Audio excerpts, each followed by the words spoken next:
Good morning, Excellency, ladies and gentlemen. Welcome to the workshop on developing climate investment project pipeline in Cambodia. So to make this workshop run smoothly, first I would like to seek for your cooperation to switch your phone to silence mode. Thank you, and thank you for your kind cooperation and attention. Again, a very warm welcome, Excellency, distinguished participants, ladies and gentlemen, to this important workshop on developing climate investment project pipeline in Cambodia. First of all, may I pay my sincere respect to His Excellency Susachiat, Delegate of the Royal Government in charge as Director General of the Security and Exchange Regulator of Cambodia, Ms. Diana Morris, Economic Affairs Officer, Financing for Development of the United Nations Economic and Social Commission for Asia and the Pacific.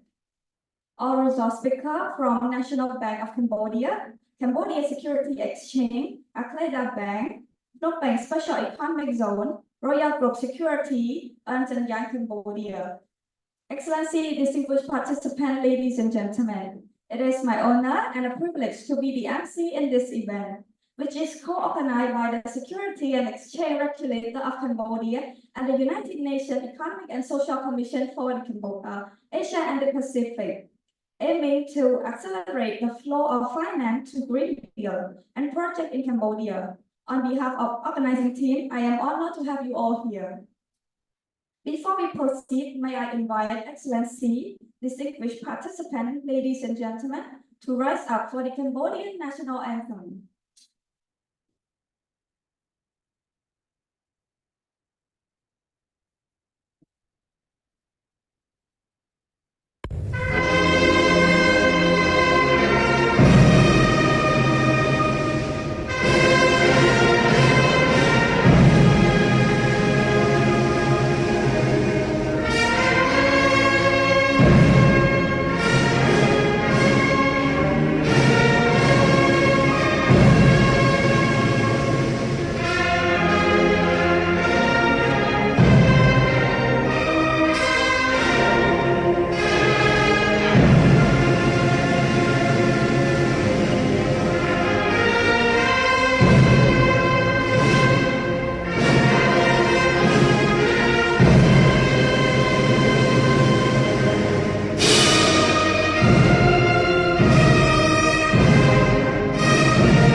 Thank you. Please take your seats.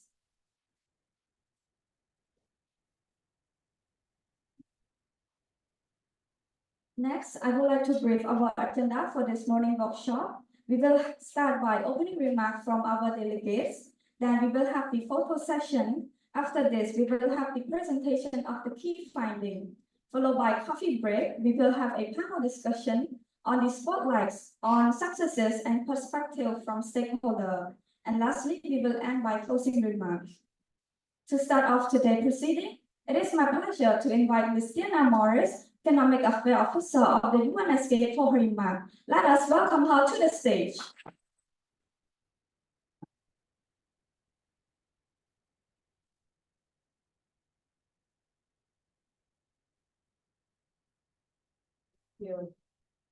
His Excellency Sosuchit, Delegate of the Royal Government in charge as Director General of the Securities and Exchange Regulator of Cambodia, Excellencies, distinguished guests, ladies and gentlemen, it's with great pleasure that I welcome you here to this event on developing climate investment project pipelines in Cambodia, co-hosted by ESCAP and the Securities Exchange Regulator of Cambodia.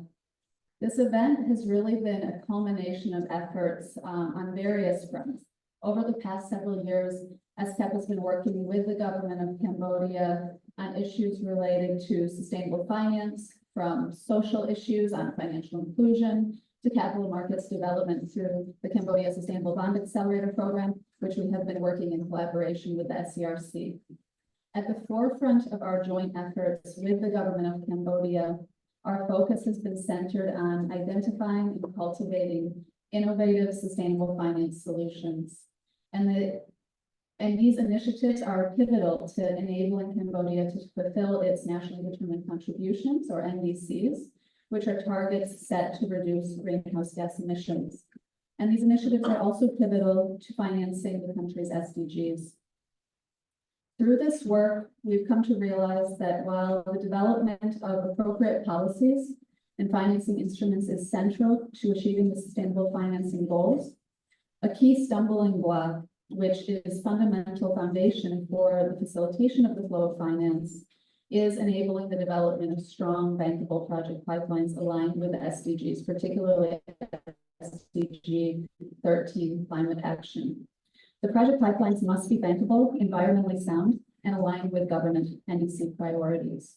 And one of the things that we've seen as we've talked to investors, particularly international investors who are trying to green their books, who are looking for investments in the green space, and they keep telling us there's limited investments, there's limited opportunities in some of these markets. And then we come to countries like Cambodia, work with the government, work with the private sector, and we see a range of bankable climate-related initiatives. So there's a mismatch happening here. And that's where ESCAP has initiated a new initiative called Climate Invest.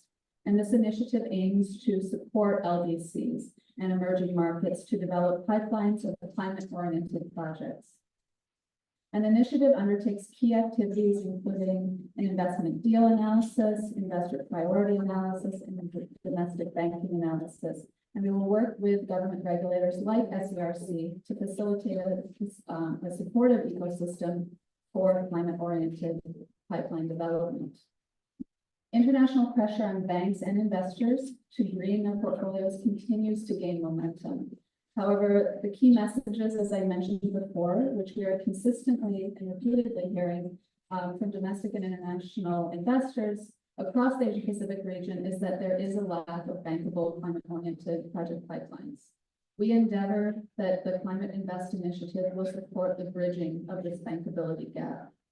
And the need to bridge the financing gap is really immense. In Cambodia, as we know, the estimated NDC financing needs amount to $5.8 billion in mitigation activities and $2 billion in adaptation activities. It's important to note that these financing targets are for the current set of NDCs.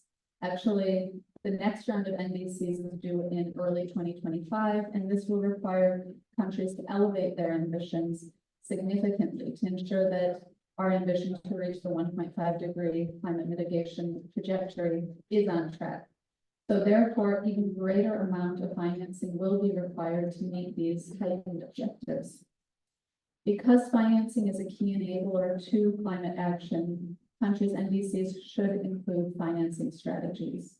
Underlying these strategies is a clear set of initiatives or projects aimed at reducing CO2 emissions and building resilience in climate adaptation. However, identifying project categories is not enough to move forward. And climate ambitions and commitments it's not enough to move our ambitions into action. What we need is real, bankable, environmentally sound initiatives that need to be identified, structured, and financed to meet our goals. This requires a range of efforts, such as natural resources prioritization, establishment of criteria and taxonomies to create clarity on what is considered green, environmental impact assessments, feasibility studies, costing, among other issues. The role of development organizations such as MDBs and organizations on the ground like our partners GGGI here today have on-the-ground experience in structuring climate finance deals. It's also essential to support in de-risking and building investor confidence in green projects. Furthermore, the private sector also has a critical role to play and must be further enabled to do so. Government policies and incentives can do this in a few different ways. One is supporting the private sector to build homegrown solutions and attract domestic and international investment, as well as adopting solutions from abroad and to mitigate and adapt to the impacts of climate change. Having bankable project pipelines for the country paves the role for the transition to a low carbon, climate resilient economy. It enables governments to lay a clear roadmap for projects that align with their climate goals and thereby creating clarity on public financing priorities and private investors' clarity on potential opportunities. Therefore, well-structured project pipelines assist in attracting blended finance solutions and leveraging private sector investment, which is vital to fill the climate finance gap. I look forward to the discussions today on this topic, particularly the presentation by Ernst & Young, which will set out some of the initial findings and preliminary recommendations. Our esteemed panelists who bring a diverse perspective with hands-on experience in grappling with some of these issues. And I look forward to hearing from all of you, the audience, and I encourage you to share your perspectives, your solutions, your ideas, which will add insights to our assessment and to our recommendations. Thank you very much.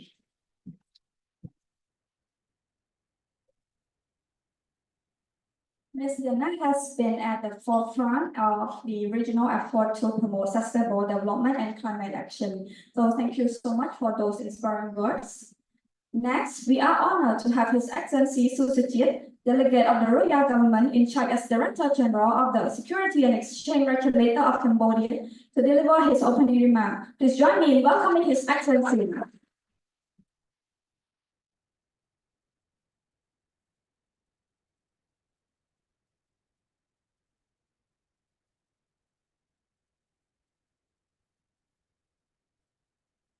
Ms. Dana Morris, Economic Affairs Officer of the United Nations Implementation Commission for Asia Pacific ESCAP. Mr. Patis Haladi, the Regional Head, Private Sector Development in Southeast Asia Department from ADB, welcome. And also a representative from National Bank of Cambodia. And we have also the representative from our market, from our partner, and also from the company. Welcome you all, and all the good speakers from Data Bank, Special Economic Zone, Royal Good Security, and Young. Welcome you all to this seminar today. Good morning. It is my great pleasure to be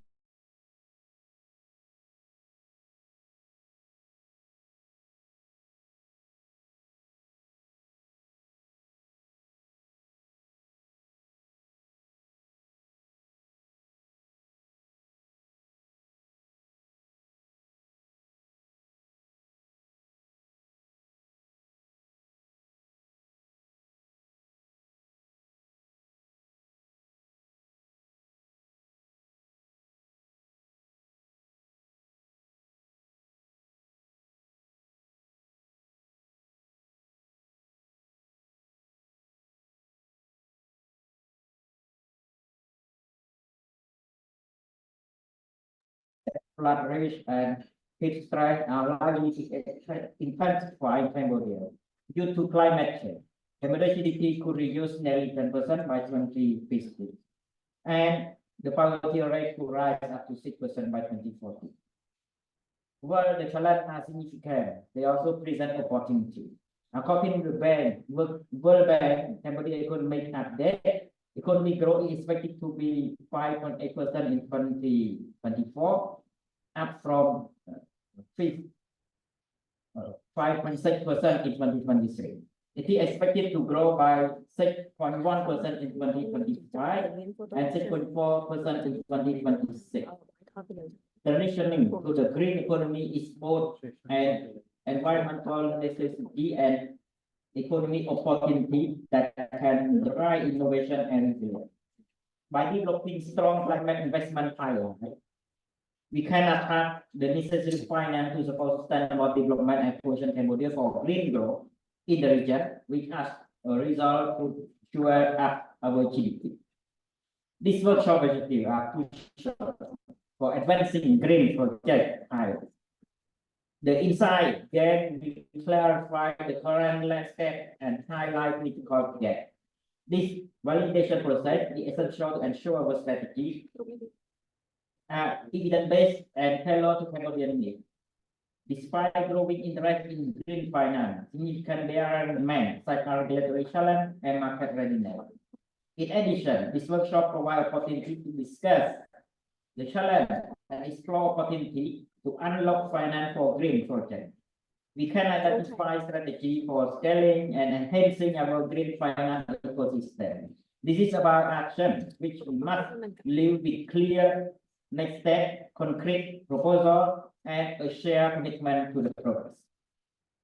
Excellency, distinguished ladies and gentlemen, on this auspicious occasion, I would like to share the reflection on the priority progress and vision for the security sector, with a particular focus on our effort over the year, especially in developing Cambodia financial and security market. As of second quarter 2024, we have 23 listed companies on our exchange, combine both stock and bond, raised a total of around almost, we could say that almost 400 million US. Thanks to our effort and the support from our development partner, among the corporate bond listed company on our exchange, 3 of which have been issued the green and sustainability bond, while several more applications are in the process. And in the program that we also engage with ESCAP and also with GGI. Taking the opportunity, I would like to highlight the collaboration between the SEOC and the international organization as we have signed memorandum of agreement among SEOC, ESCAP, and GGI to accelerate the sustainable bond market in Cambodia through the collaboration with the Credit Guarantee and Investment Facility CGIF and Granco to launch the Cambodia Sustainable Bond Accelerator Program CSBA in 2023. Under the CSBA phase one company recently listed on our exchange on 28 June 2024. The Royal Group non-pay Special Economic Zone, we have recently here today. And the proceeds will be used to support their green project, water treatment plan, and sustainable infrastructure. And in the special event today, we have the CFO from the TPS Institute 4 will join us and demonstrate the achievement and commitment to the sustainable development in Cambodia. Additionally, after successfully run the CSBA phase 1, in this 2024, we ran the CSBA program phase 2, and we selected 3 companies with a total aggregate investment requirement of around 140 million USD across renewable energy and financial sector. Like one is Nitec, another one is another one is Winback. Among these 3 companies, as you see, get already, the documentation from 2 companies. Today workshop marks another milestone and fruitful collaboration in the stand of promoting green and sustainable development in Cambodia. The Insight Today workshop offers us a comprehensive understanding of the current landscape and the critical gap that must be addressed. We must acknowledge that while there is growing interest in green finance, there are still significant barriers and need to be overcome. Today, we have the opportunity to openly discuss these challenges, but more importantly, to explore the opportunity that exists to unlock finance for green or climate projects.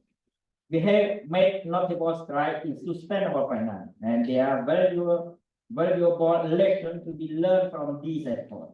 By sharing best practice and case studies, we can identify strategies that have worked and consider how they can be scaled or adapted to further enhance our green finance ecosystem. And in this workshop today, I am proud to announce that SCRC right now is the Latin member of the International Network on Sustainable Finance that we call the Sustainable Banking and Finance Network that has derived from 72 companies. And I will join my first meeting. My first meeting in next 2 weeks in Rio de Janeiro in the present, and let's see that the opportunity that we could, drive this sustainable, we call it sustainable journey for Cambodia. But we still want to say all our partners, especially ESCAP, GGGI, and also ADD, that always support SCRC and also the market, and we will grow together in this journey of sustainable finance. Achieving this objective will require the collective effort of all stakeholders. The Cambodian government has already demonstrated our commitment to sustainable development through various policy and initiatives. However, government action alone is not enough. We need the active participation of private sector, which play a crucial role in mobilizing capital and driving innovation. We also need the support of our international partners who bring value, expertise, resource, and perspective to be on board with us. Collaboration is the key to success. By working together, we can leverage each other's strength, mitigate risk, and create an enabling environment where green projects can thrive. It is through the partnership that we can build a robust pipeline of climate investment projects that are not only financially viable, but also socially inclusive and environmentally sustainable. Excellency, distinguished participants, ladies and gentlemen, I urge everyone to engage fully in today's discussion. Your insights are crucial, whether you're from the public or private sector. We need diverse perspective for effective strategy. Let's be whole and ambitious, turning challenge into opportunity for growth. As we move forward, let us remember that the work we do today will have lasting impact on future generations. The decision we make and the action we take will determine the kind of work our children and our grandchildren will inherit. We have a unique opportunity to make a difference, and we must say this. In closing, I would like to express my sincere thanks again to our partner, the ESCAP, ADB, and all the lime industry, and also the company from capital market, all representative here, for the collaboration and also for joining this workshop. And I am confident that the discussion today will lay the groundwork for significant progress in accelerating the flow of financial green projects in Cambodia. Let us commit to working today to create a sustainable and prosperous future for all and for our country.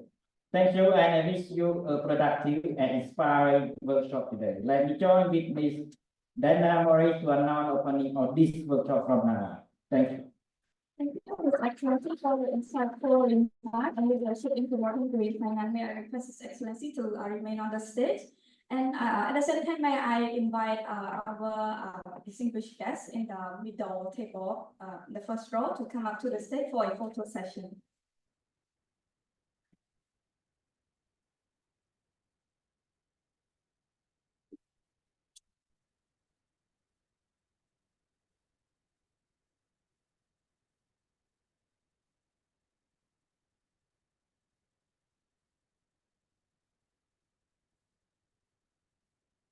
We would like to have a minute to our team to organize the stage.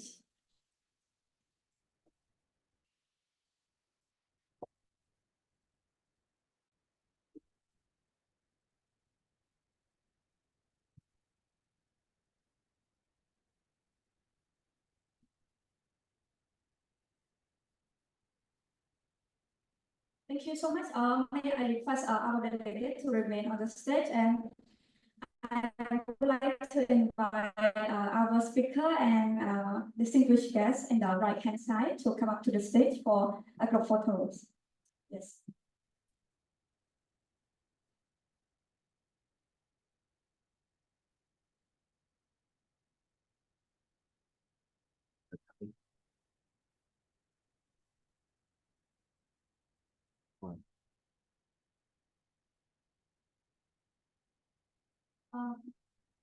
Please don't forget to smile. Thank you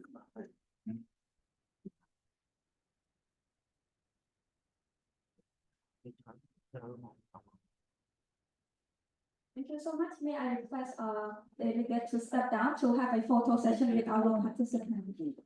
And may I request participants to also stand up for a photo session.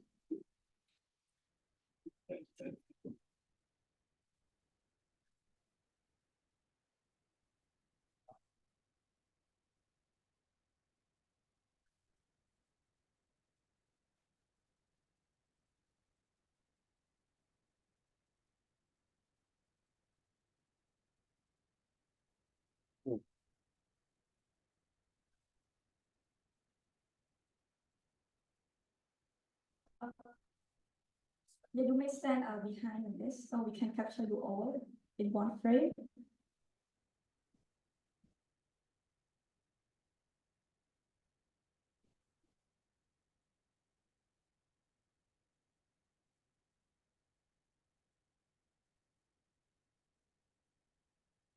Thank you so much for your kind cooperation.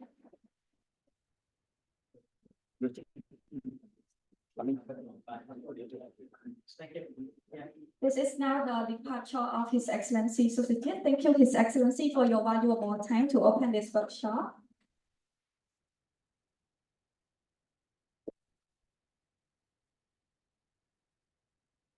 May I draw your attention back? We now proceed to the next part of the program. We now move to the presentation on the key finding. And for this, we will have Mr. Emmanuel Golas, partner of the Ernst & Young Cambodia, who will be presenting the key finding of the research on the development of green and sustainable project pipeline in Cambodia. Following the presentation, there will be an opportunity for brief Q&A session. So please welcome Mr. Emmanuel Golas.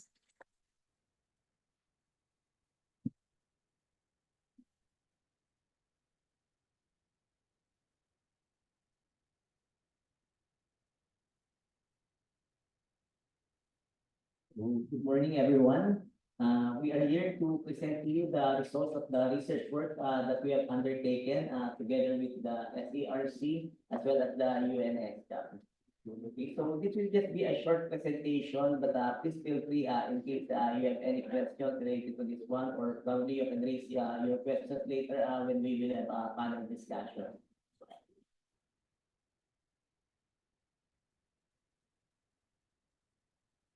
Okay, so considering the limited time that we have, we subdivided our presentation into four basic components. So we will start with the state of play for climate finance in Cambodia, the current climate policy and targets, climate finance status, and then the challenges, opportunities, and recommendations.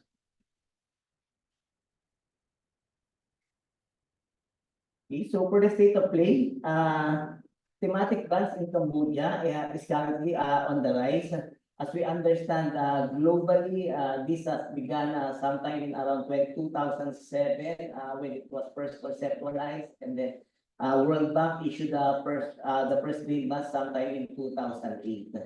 Okay, so if you look at this one, only few V-Bus issuances happened in the past 2 years in Cambodia, and the size is relatively small compared to the other parts of the region, including in some countries in the ASEAN. But at least we have some movements already the past 2 years, and then we understand that there are some also in the pipeline as of the moment. Okay, so development partners are also providing issuance support on the issuances of the green bonds as well locally. Okay, so including ADB, which are quite critical in enabling the first wave of the thematic bonds. Okay. So green supply chains also. So right now, as we are observing globally, not only in Cambodia, certain companies are now trying to partner up with those that are supporting this kind of initiatives. Later on, this will be felt as well in Cambodia, wherein certain foreign partners or investors may be quite hesitant to partners with some companies locally that they thought are not supporting these initiatives. So at least we have some movements as of the moment on this one. So hopefully everyone could be able to participate and support this initiative so that Cambodia will not be able to feel the effect on this one, especially if some of the advanced countries, investors such as those in Europe may be quite hesitant to provide funding locally because some companies are not providing or not helping in these initiatives. Okay, so locally also, we don't have a current regulation in place basically to mandate banks to provide allocation on green bonds or sustainable finances. Okay, so probably down the line, when more funds will become available and more companies are undertaking projects on this one. So just to support these initiatives locally, so probably NBC or other regulators may provide some measures in order to help increase the activities on this one. For example, requiring certain banks, let's say a certain percentage of their allocations of their investments or loans to support the green projects or sustainable projects. Locally also, there's no current disclosure requirements in place, but we understand that it has been drafted already. So probably it will be effective in the next 2 to 3 years because based on our understanding, upon signing off of this of the practice, it will be implemented or will become effective within the next 24 months. Okay, so we have a draft already in place, but not yet signed as of the moment. And based on our understanding, similar to what other countries are doing also, normally it will begin with the mandatory disclosures by those that are listed, and then listed companies, so either in the main board or in the growth board, but normally they will begin first in the main board, okay, and then the others will follow, including banks, insurance, and other considered as public interest entities locally.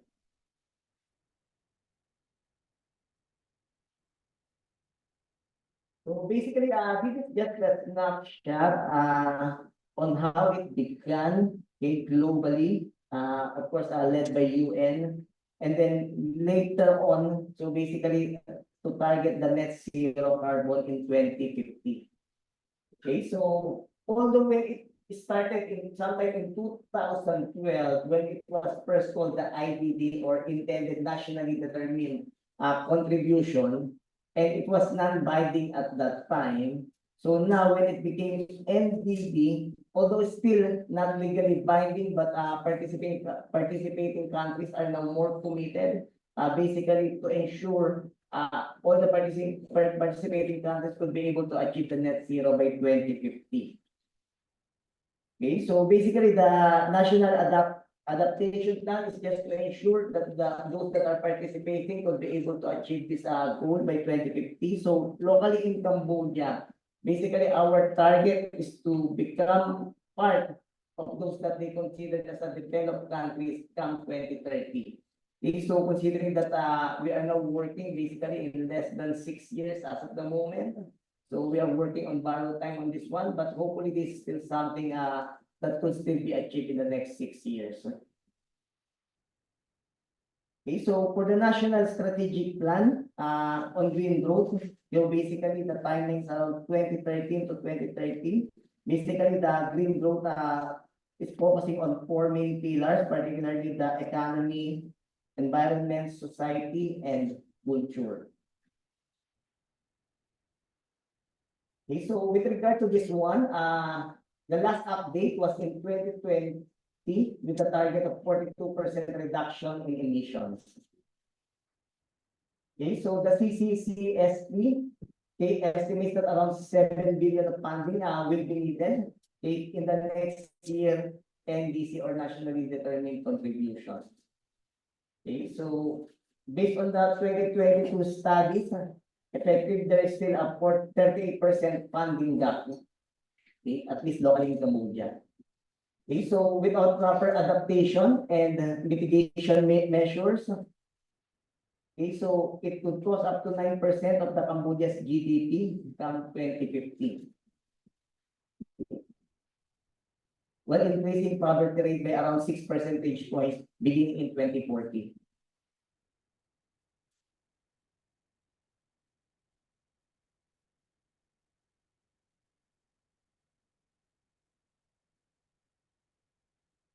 So currently, with regard to the taxonomy, okay, so this has not been developed yet as of the moment. Okay, but based on our understanding, NBC is working with IFC on this one, and hopefully this is something that could be finalized within the near future, hopefully within the next 1 to 2 years.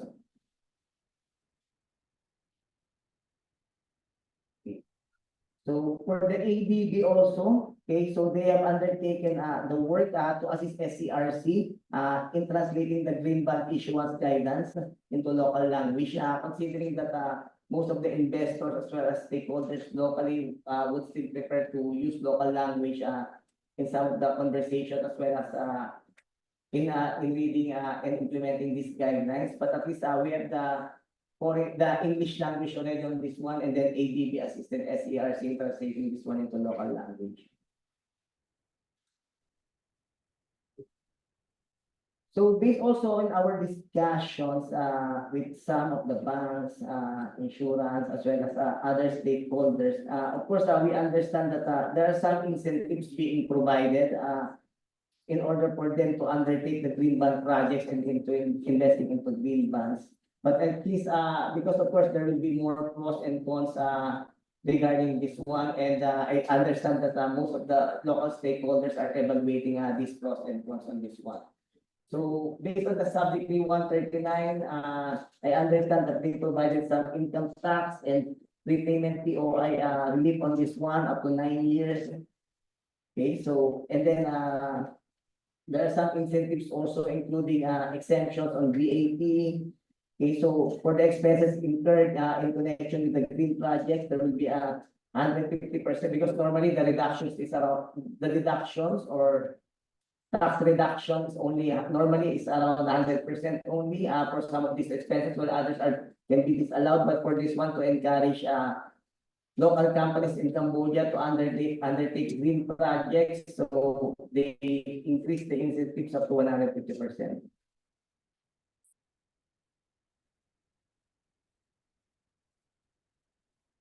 So again, as mentioned earlier, the activities on the green bonds may be relatively few in the past 2 years, but at least we have this kind of activities, and we expect this one to grow more in the coming year.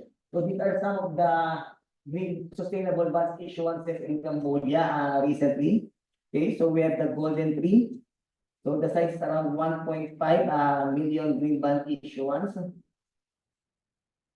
We have also the cell card for 20.18 million, basically to fund the 4G and 5G technologies initiatives by cell card. And then we also have the Phnom Penh Special Economic Zone, so around 10 million. Okay, so Atleta is also planning to issue green bonds amounting to around 400 billion KHR.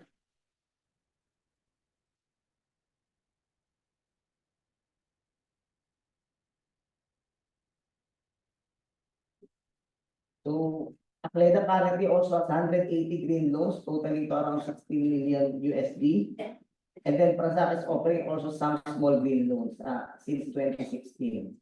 Again, for these banks, the allocation is not yet mandatory as of the moment. Okay, but again, later on, when we have more activities on this one, okay, so I understand NBC may be developing certain regulations in this one to encourage more activities, to encourage these banks to invest more in green bonds.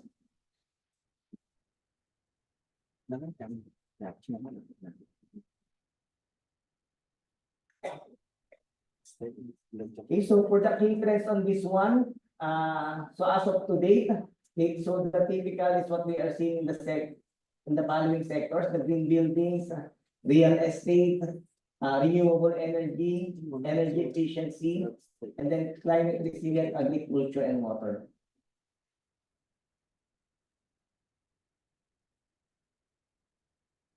Okay, so as mentioned earlier, this is with the issuance of green bonds or sustainable bonds are faced with challenges and opportunities. So the first one on this one is regarding the evaluation of climate finance. Considering that there is no taxonomy yet as of the moment.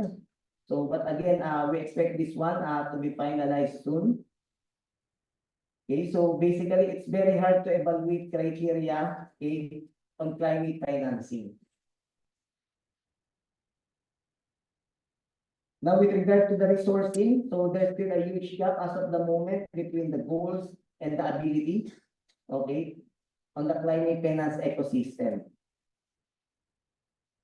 And then, of course, there's still a lack of technical knowledge locally in Cambodia. Actually, this is not only in Cambodia, but in certain developing countries as well. Okay, but of course, there are some advanced countries in Europe that are quite understanding also in a way. That's why they are not yet implementing a hard line with respect to investing in these developing countries, but rather they are extending their hands to be able to help them to adapt on this one so that everybody will be on the same page at some point in the future.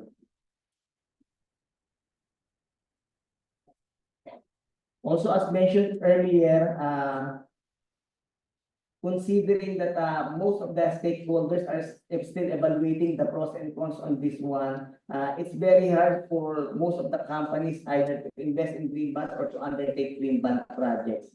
Considering that, of course, as of the moment, they feel that the incentives in undertaking the green bonds projects may still not be that high, okay, as of the moment for them.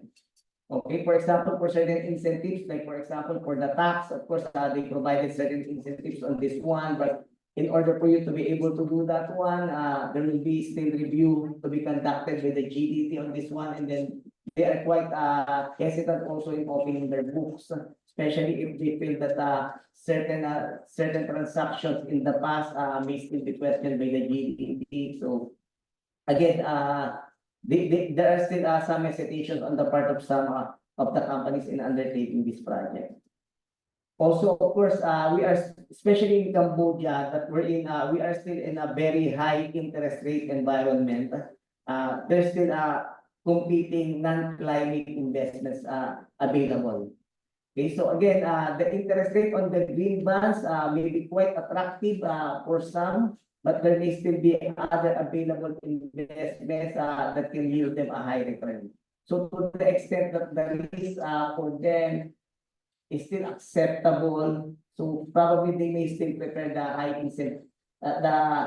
interest rate bonds that can be an alternative instead of investing in the green bond. But again, later on, that's why it's very important for us to start the activities as of the moment, because later on, funding may be quite limited to those that are non-participating on this one, especially the fundings coming from Europe, where we are still quite dependent, especially some banks or MFIs in Cambodia, wherein those companies are investing as of the moment. So the funding may be quite limited in the future in case we will not be able to fully participate on this one. Okay, so here are our recommendations based on the research that we have undertaken.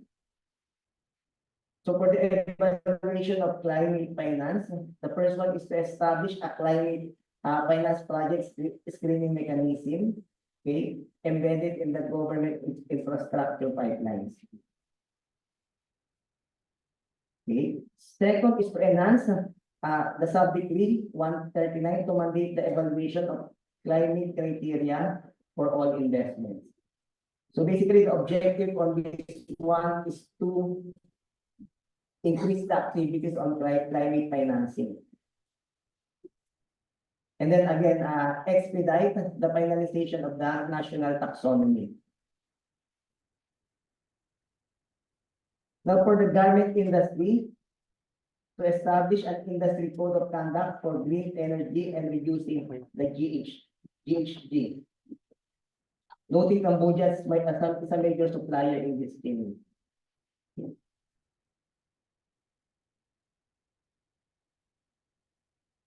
Okay, so with regard to the resourcing, again, we do not have mandated disclosures as of the moment. Okay, but again, we wanted this one to expedite also because if everybody will be transparent with regard to this one, more companies will be inclined to do the green investment, including the undertaking green projects and then investing in those bonds.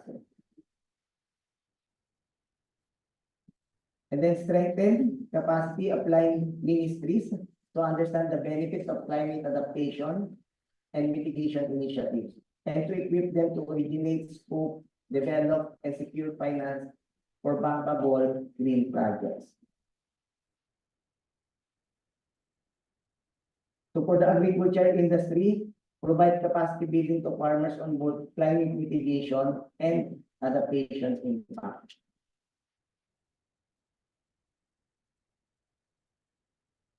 For the competing with non-climate investments, so remove capacity charges and financial barriers for commercial and industrial renewable energy projects.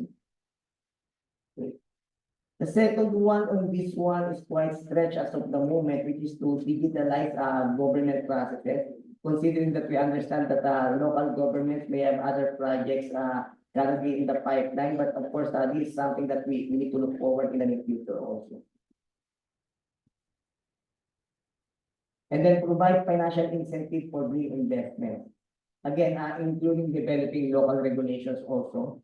They to mandate, for example, banks or certain insurance companies, basically to provide certain allocation to these projects in order to support the green project initiatives of companies locally.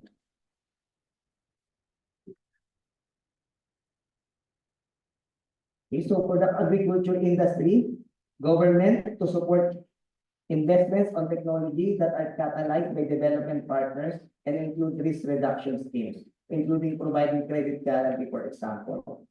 Okay, with this one, at least those that are undertaking or investing undertaking green bond projects, at least they can be incentivized by lowering their interest rate on this one to encourage them to undergo this kind of project.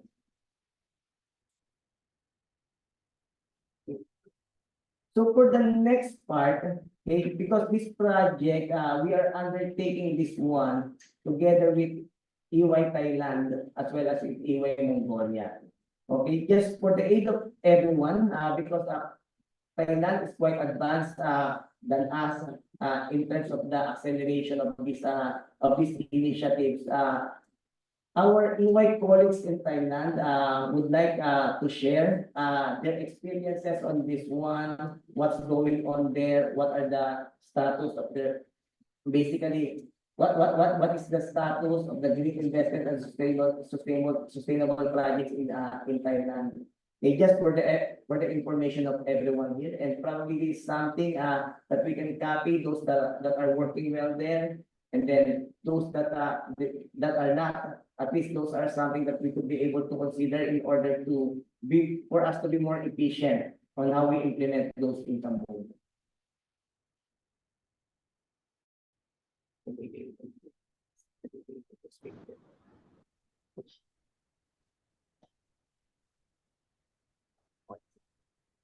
Hello. Hello colleague from EY Thailand. Hello. Do you hear us? Yes, yes. Can you hear me? Yeah, we can hear you clearly. Okay, thank you. Thank you so much, Emmanuel, and also good morning to distinguished guests today.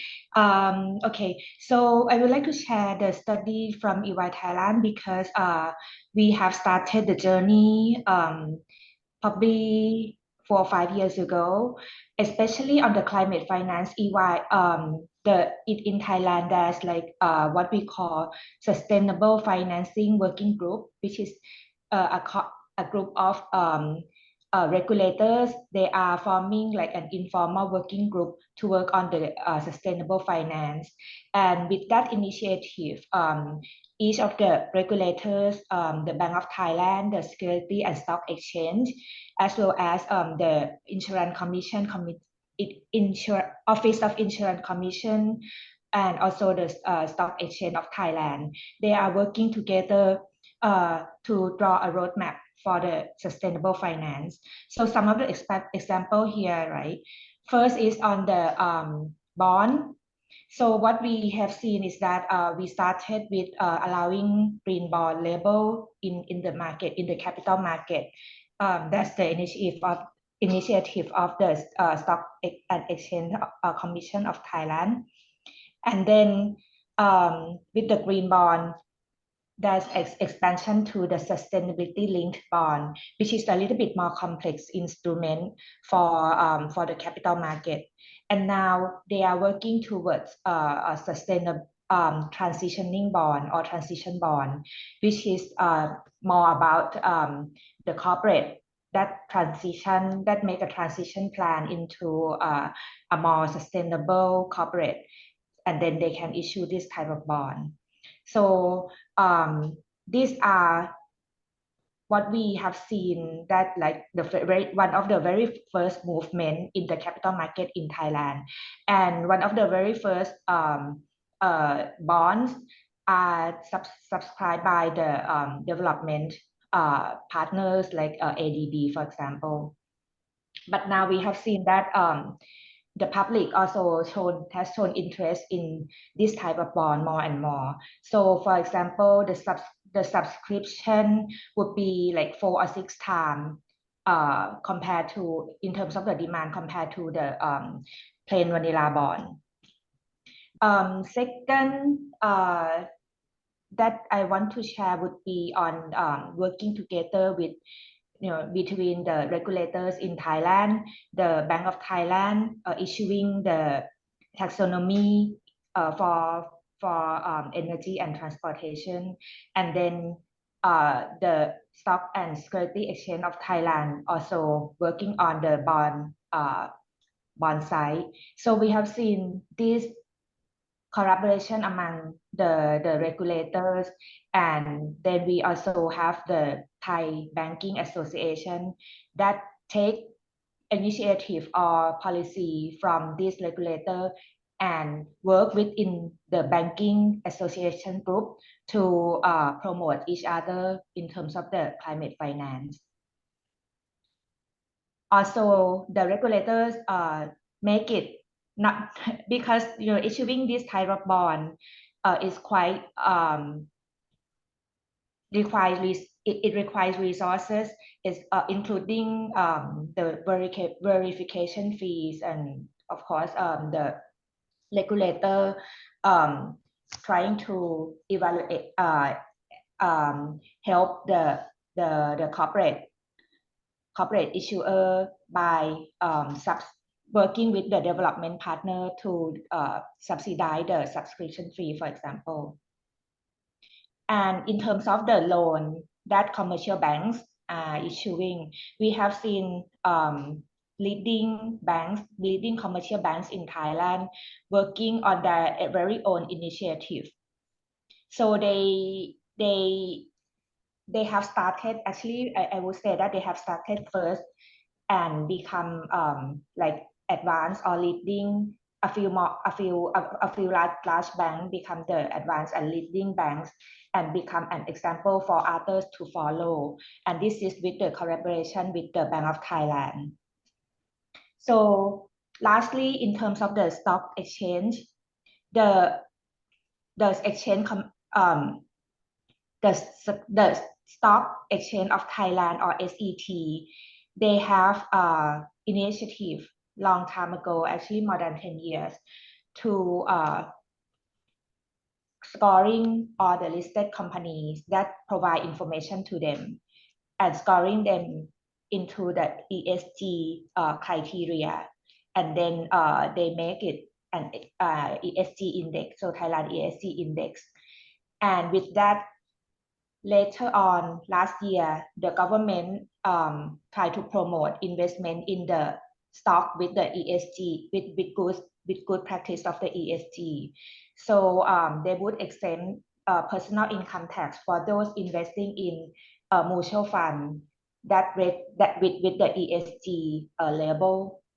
And this type of incentive is actually make the market moving. Subsequent to the incentive like this, we have seen more and more companies try to be, or at least try to be in the ESG index, so that their stock would be attractive to the investor more and more. So these are some of the example from Thailand that I have seen that in Cambodia, you are still working on these type of initiatives, and happy to share more if you have any questions. Thank you. So thank you, Nitawan. Okay, so Nitawan is a partner of EY Thailand, and she's basically leading this project. And for the Cambodia side, we are helping them on this one together with UN ESCAP. Okay, so basically, this ends our presentation, and we understand later there will be a panel discussions which we will still be joining as well. So in case you have questions with the panel as well as with us, we could still participate in the discussion later, and then contribute additional knowledge also to you and respond to some of the questions that you may have. Okay, thank you. So thank you, Mr. Emmanuel and EY colleagues from Thailand. We will have a Q&A session, Mr. Emmanuel. So yes, we can continue our session. So if our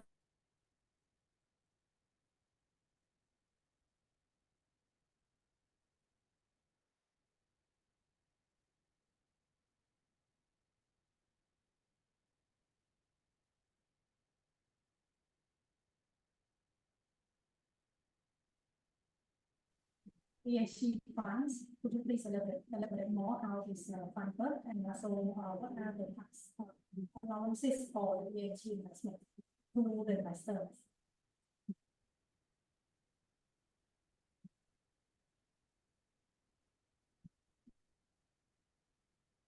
So because normally when you say ESG, it pertains to environment, social, as well as governance. Okay, so when we say environment, green bonds or sustainable bonds, normally if there is a project, certain companies will be undertaking in order to go green.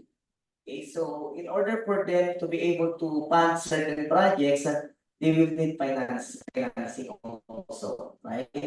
So of course, to certain companies, if this is something that can be funded internally, for example, they have excess fund, of course, why not borrow outside? But again, because normally funds from shareholders and other borrowings that you may have may be allocated already to the other projects. Okay, so basically those projects that will earn you revenues. Okay, and normally since green projects is in a way not really an investment as viewed by some companies, but more of a cost or additional cost to them. So in order for them to be able to fund this cost, they will need to issue bonds so that other lenders or outside companies could be able to finance this project, and then of course earn some interest on this one. Okay, so basically this is just a regular bonds also. Okay, so like a normal instrument, like a normal loans or normal bonds, wherein the investor could be able to earn interest coming from the investors on this one. On the part of the issuer, of course, again, they will do certain projects to go green, but then they need finances, so they will borrow money, okay, normally from the public and extra banks. Okay, so again, with regard to this one, on the part of the investors, especially those that are supporting the green initiative or sustainable fund, they wanted to make sure that you will really be able to use the funding on this one or the proceeds from the bonds that you will be issuing, to financial green projects. So there will be some governance involved on this one in order for you to be able to disclose how you are using the proceeds. On the part of the investors, there will be additional work also for them to evaluate that you are really using your proceeds related to this project. So again, there will be more work involved on this one, especially locally. We don't have mandatory disclosures yet, so it's quite hard on the part of the investors to really evaluate on this one. So what other companies are doing on this one, especially those that are trying to accelerate going green. So what they will do is that even though there's no local regulations yet to disclose these matters, they are doing it voluntarily. Thank you you. very much. We have a question here as well. On this side. Chakra Siswa from the rating agency of Cambodia. Thank you very much for your presentation. You mentioned that for the issuers of loans to banks and financial institutions, they require collateral for green bonds, and they also require returns from the green bonds that are similar to traditional bonds. So where is the incentive to work green bonds if the requirements are exactly the same as traditional bonds? Can you repeat the last question? From the perspective of the issue of bonds, the lending banks, they require collateral. They also require the same returns as traditional bonds. So basically, their requirements for green bonds are exactly the same as for traditional bonds. So where is the incentive to promote green bonds? Okay, so with regard to this one, I think there's regulations already in place on this one. So normally for them, for certain expenses that they will be incurring for these projects, as shown in the slides earlier. Okay, so instead of deducting 100% of the expenses, they can it's up to 150% of those expenses. Okay, so of course, you will have expenses on this one to undertake your green projects. So normally, as a tax reduction, so it's just 100% on this one. So they increase it to up to 150% for the expenses to be incurred. And normally also for the issuer on this one and the one undertaking this project, normally they provide certain incentives such as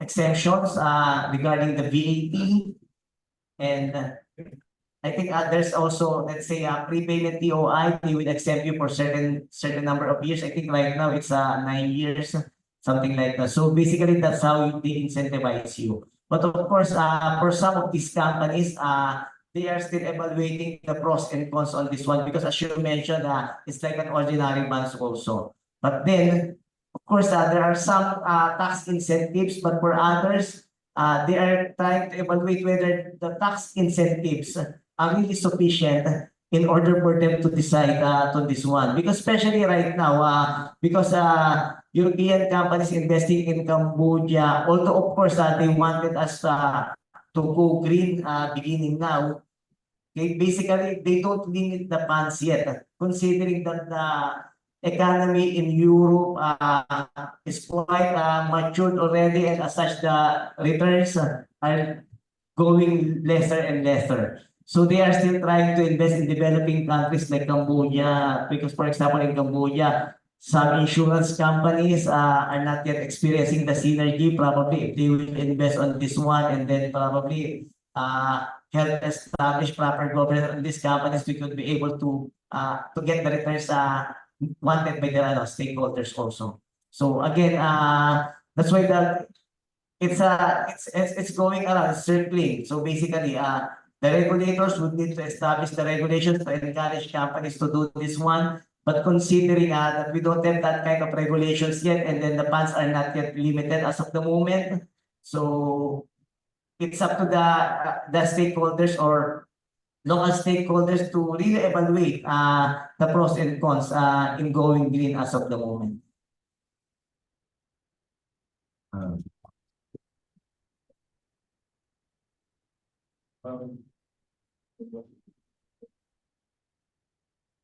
Yeah, thank you very much for the presentation. I'm KL, I'm the CEO of the Credit Guarantee Corporation of Cambodia. Now I just want to know that as much as we want to promote ESG bonds, green bonds, how do you see for Cambodia as a credit, as a bond guarantor? Does it help to improve the investors' appetite if CGCC were to guarantee some of these bonds, and how does that incentivize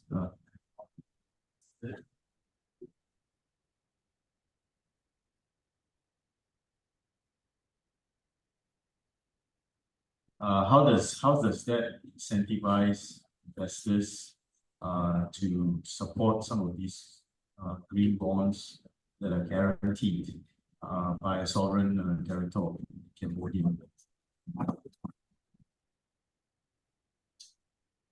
So I think for other countries, normally they will begin it by providing certain sovereign guarantees so that it will be more secured on the part of the investors. Okay, but again, this is the challenge currently in Cambodia, because as you are asking, how can the investors be incentivized on this one? So as of the moment, not that much, unless of course the investors are really supporting the green initiatives. Because as of the moment, considering that there is no mandatory requirements yet, especially coming from the central bank. For example, the NBC eventually will develop certain regulations wherein, let's say, 2% or 5% of the loans or their investment should be allocated to the green bonds. So in that particular case, local banks and other local banks will be obliged to be able to buy for them to buy certain bonds of this type. So in that particular case, it will be directed by the regulators. But considering that is not yet the case as of the moment, so basically green bonds will be competing with the other non-green initiatives bonds available in the market.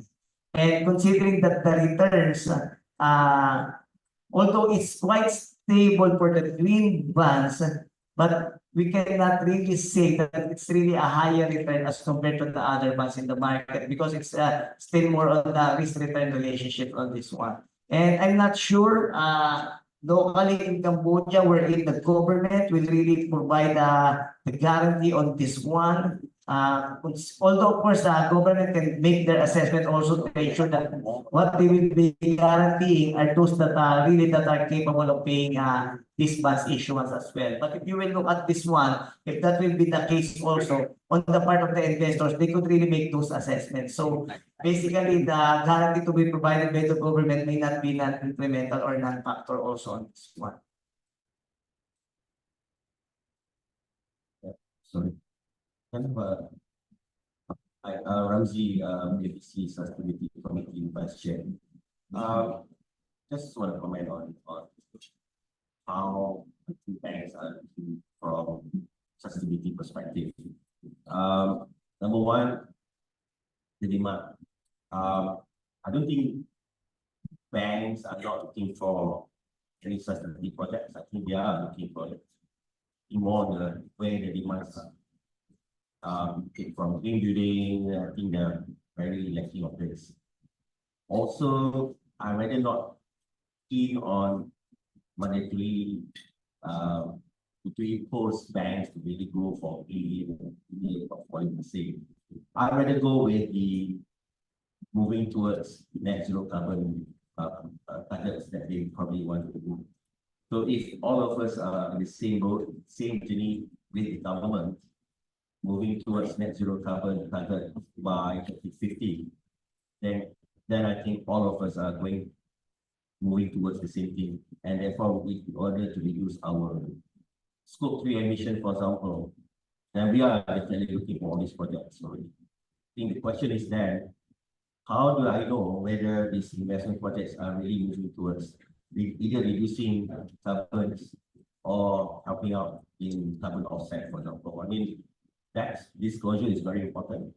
I don't mind even doing loans, green link loans, for example. It's more about disclosure. It's, the incentive can come from a variety of factors. For example, CTCC, you can have a lower risk weightage for this particular investment projects as well. So at the bank's level, I think we are looking for proper projects and what are the things that we really could finance properly. I don't think there's a competing between conventional normal one versus non-green versus green. I think it's more about the objective that we are moving towards. If the banks really serious about reducing the carbon emission, then definitely we are going to move towards that. Now, look at from industry now. We need to have a proper structure for the market as well. Carbon offset, carbon trading needs to be put in place. If I were to offset my carbon emissions, scope 1, scope 2, I need a proper carbon offset mechanism in there. Number 2, when I look at the proposal just now, you are looking at mostly agriculture as well as the government industry. I would rather go a bit more beyond that. I think just the other way around. Maybe every industry should have proper codes and GHG objectives properly. Each industry should be strive moving towards net zero carbon. Where everybody will be moving on the same level. And of course, you need more about the renewable energy grid. You need to understand about how then, if it's all about reducing the scope 3 emissions for the banks. Right. So if I were to do this, number 1, of course, I ask about the incentives, etc. But I still want to reduce my scope 3 emission. Then it's easier. But the moment you ask the borrower what will be the carbon emission right now, what's their baselines, most of them do not have this data. And that's also an issue. Because then how do I know that you're reducing your carbon? Okay. Now, we're looking at the other side, climate change. You also have mitigation and adaptation projects that are currently going on. Right? And that's also important because then where is because from ABC perspective, we are trying to develop a product where we can define properly what is under climate change initiative, what are considered as sustainable finance. Because the definitions can be very different from one to another, and that's very important too. So I guess what I need to have from the proposal is a bit more a bit broader rather than just 2 sectors, and a bit more deep dive on how to create demands for these projects as well.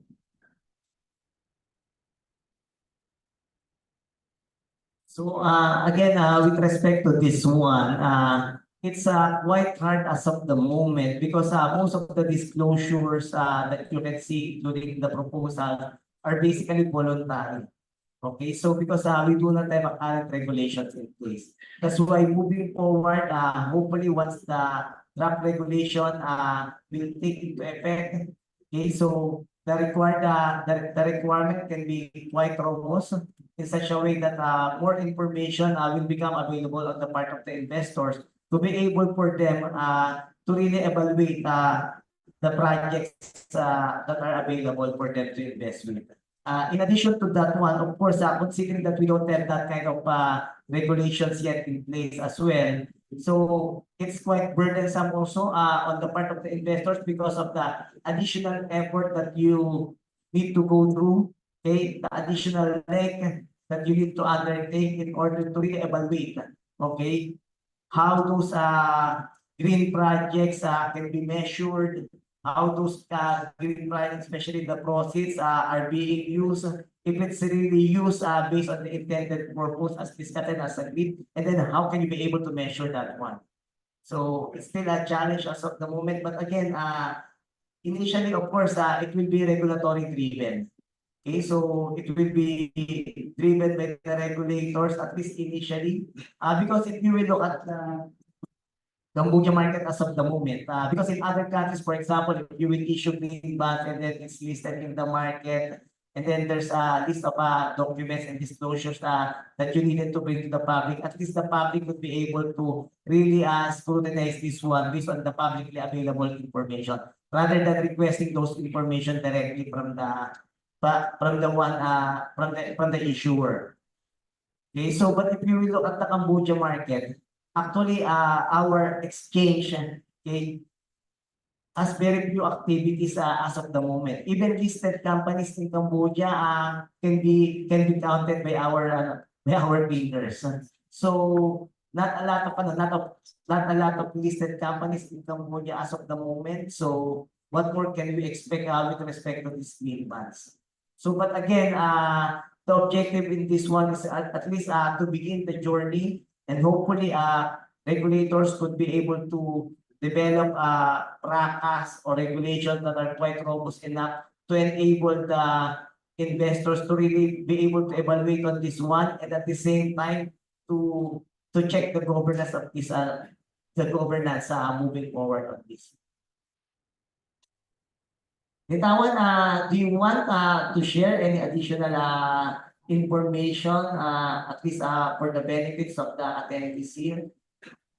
Yes, thank you. And also thank you for the questions and the comments. And just would like to share as well on the moving towards net zero target. I think this is what everyone is aiming to in terms of the regulators as well as development partners. However, we have seen in this region, all the policies are kind of more like a pull policy or more like supportive incentive rather than a mandatory policy. However, in order to really go there, right? I mean, at least in my personal opinion, it has to be a mandatory policy like the carbon pricing, or any new initiative has to be measured by the carbon emission of the project or something. If those kind of things are mandated, and then it will definitely drive the investment in this area. We are seeing the direction to move in that way, because now meeting the NDC is a national commitment to all the countries, right? So we believe that that also will be the catalyst to the investment in the climate finance. And in terms of the sectors, we listed here just only agriculture and garment, because these are probably we think like one of the very key sector in Cambodia. But of course, we have seen movement in the energy sector, infrastructure projects, but probably these two sectors are a bit lack in terms of the funding as well as the initiative. But yes, I think we agree that everyone want to move in toward the net zero transition, and our capital market, we also see in Thailand at least, we also see the movement in that direction in terms of disclosure, bond instrument towards the transitioning bond, for example. Thank you. So thank you so much to Ivari Thailand and our presenter and as well as attendee here for your interactive session. So I would like to announce the coffee break. We will take a short coffee break for 15 minutes. So for more Q&A session, we will resume after the panel discussion. And we will be back at 10:40. Thank you.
May I have your attention as the time is approaching? May I request our participant to be back and you may find your seats. Hello.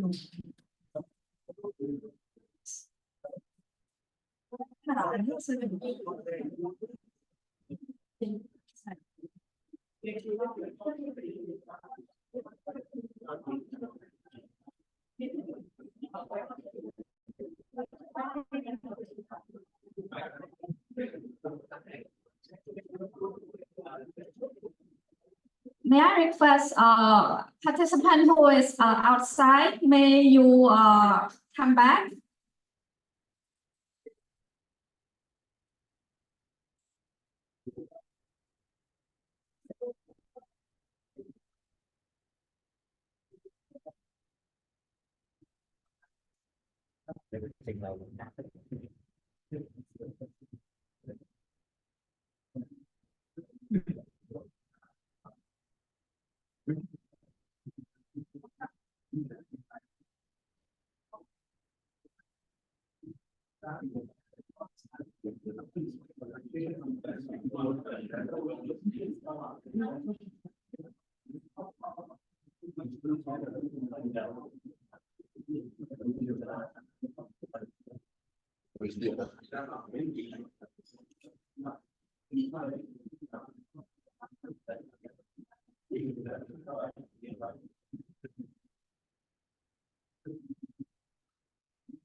So, may I have your attention? Welcome back after the coffee break. I hope you had a nice coffee and refreshment. So our next session is a panel discussion that will spotlight the successes and perspective from stakeholders involved in the development and financing of green project in Cambodia. So this discussion will highlight the best practices and successful green project in Cambodia, opportunity and challenges of project originating, project pipeline development, and securing green project financing. So this discussion will be moderated by Ms. Diana Morris, Economic Affairs Officer of the ESCAP. But first, let me introduce Ms. Diana. So Diana is an Economic Affairs Officer at the UN ESCAP, leading the capital market and banking sector climate finance agenda in the Asia Pacific. She supports government in developing finance tools for the SDG and has played a key role in creating green and sustainability bond framework in Sri Lanka, Bhutan, and in Cambodia. Previously, she managed ESCAP Innovative Financing Workstream, establishing a women impact investment fund to mobilize $150 million for women SMEs. Her expertise include climate finance, MSME finance, digital finance, and market system program development. She holds a master in sustainable international development from Brandeis University and a bachelor in economics and management. So please welcome Ms. Diana.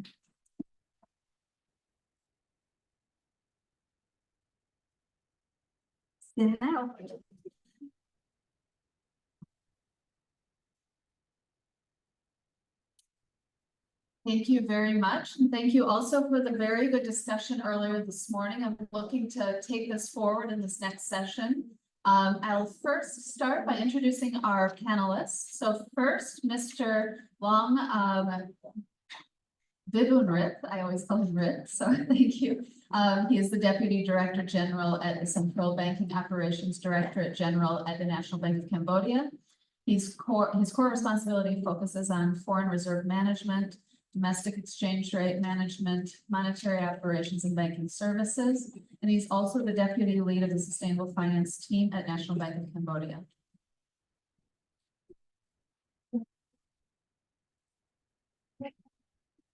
Next, Ms. Che Yi Yim is the Deputy Director of the Securities Issuance Supervision Department at SCRC, supervising Corporate Governance Division and the Corporate Disclosures Division.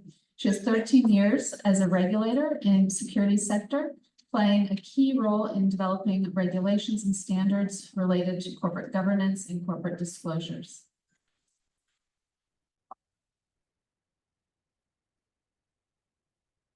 Next, we have Ms. Kim Sopanita, is the Department Director at the Cambodia Securities Exchange, where she's been working since its inception in 2011. With over 15 years of experience in policy and regulation, enacting processes related to licensing security intermediaries, issuing, listing, and trading bonds and stocks, establishment of monitoring, and new product operation development.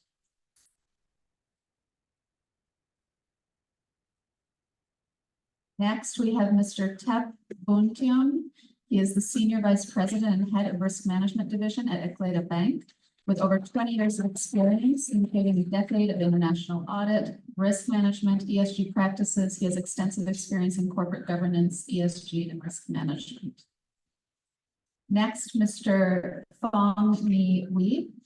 He's the CFO of the Phnom Penh Special Economic Zone, bringing nearly 35 years of experience in accounting and finance. He has been continuously involved in Cambodia and Thailand capital markets, working closely with regulatory bodies in countries with regards to listing and promoting cross-border listing exchange compliance and reporting. And finally, Mr. Chiang Sibansak, he's the COO of the Royal Group Securities. He has 9 years of experience in Cambodia's securities sector. He plays a key role in this significant financial transactions, including Cambodia's largest green bond issuance and multiple IPOs.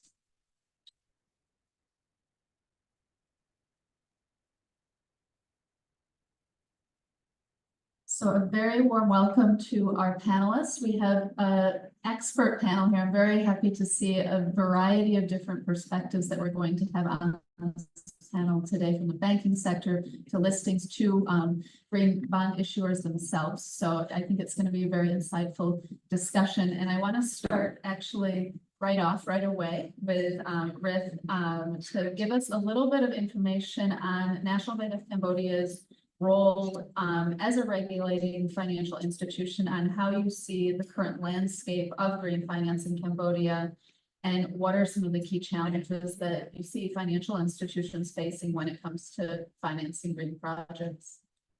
Well, good morning, everyone. It's good to be here. Thank you, Daniel, for the question. Well, I would just like to take a bit longer for, to answer this question, just to provide some context as well, and, keep up my time about the question. So maybe just to, give the broader perspective on Cambodia. Cambodia is, we are still a low and medium, company medium country, one of the lowest, per capita.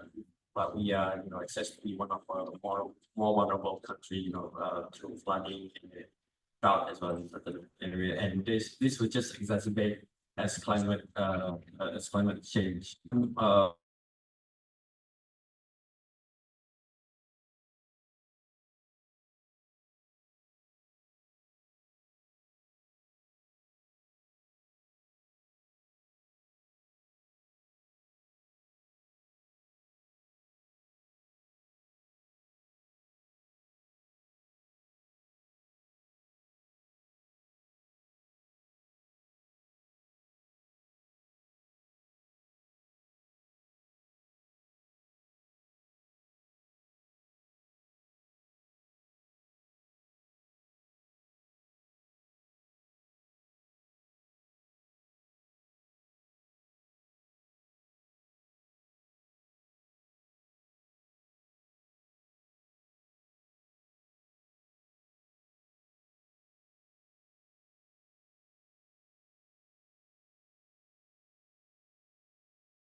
change as both risk and opportunity in terms of risk, all the physical risk from flooding.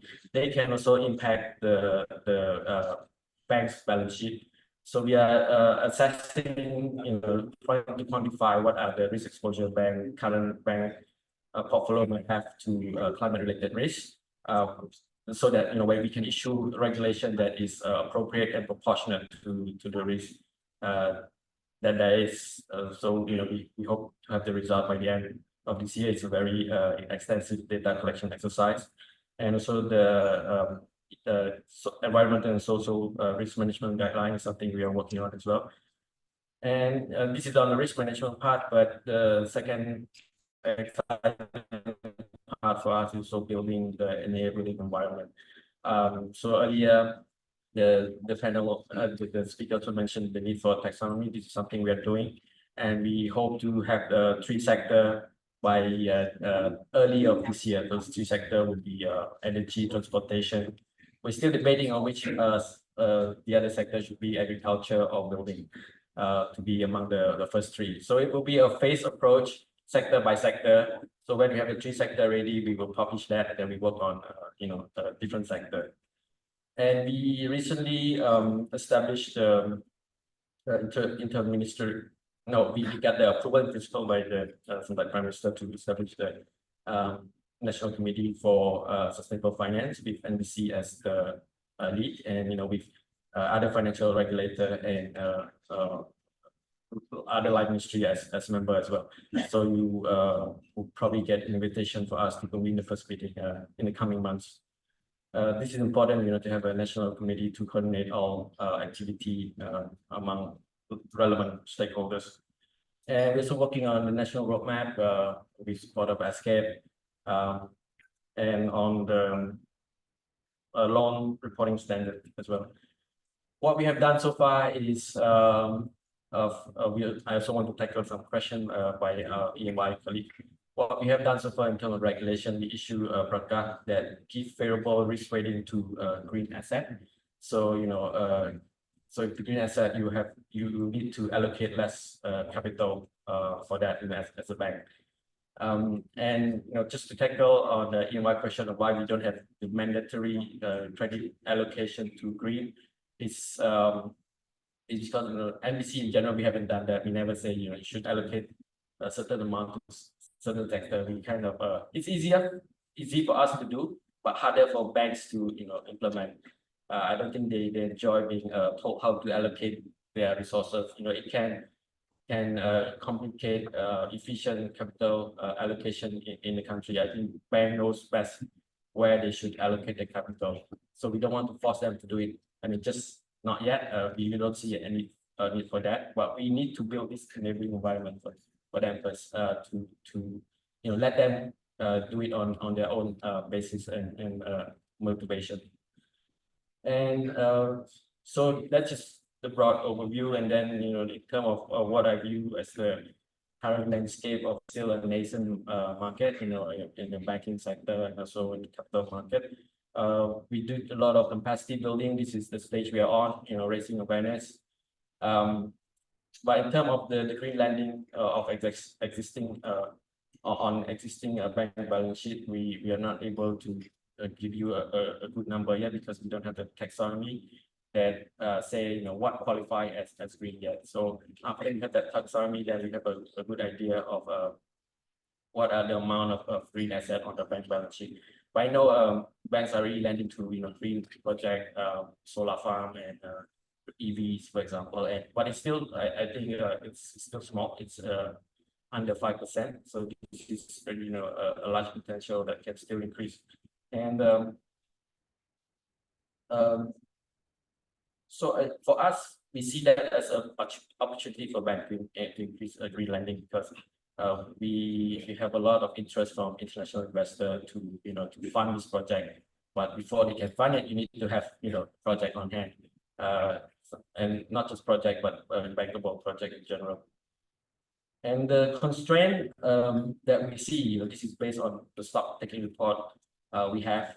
Two of those and some of the joint survey we did. So it's not my own assumption. It's really the lack of financial incentive. I think we touched on that earlier, that banks are naturally profit-seeking, profit-maximizing entities. So if there's financial return that they can get, they will naturally look for it without a regulator having to interfere. So that is still something lacking at the moment. The right financial incentive and capacity as well.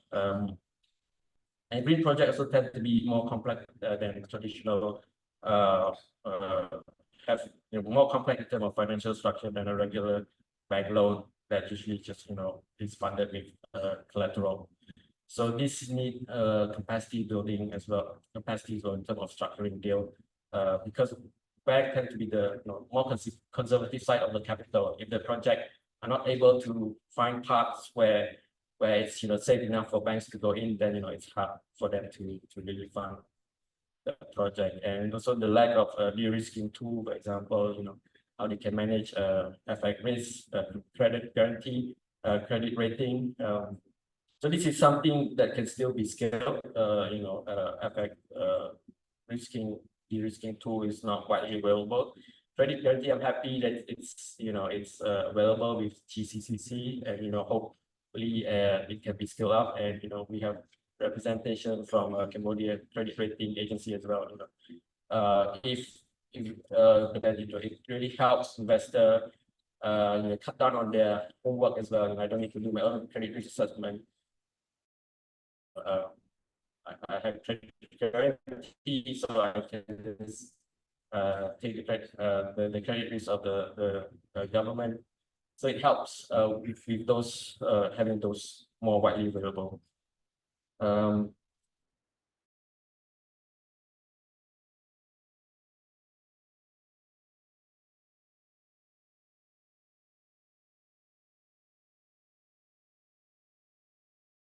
Important kind of basic overview, particularly for the banking sector. You mentioned a few things that I just want to highlight because I think it's very useful, I think, for all of us. The priorities of the government first. You mentioned the priorities on EVs, also the increase in green power. It's quite interesting to me that it's 60% already. I didn't know that actually, so this is great to hear. But also increasing that to 70% will require significant investment. So having some priorities around that and channeling the financing towards that.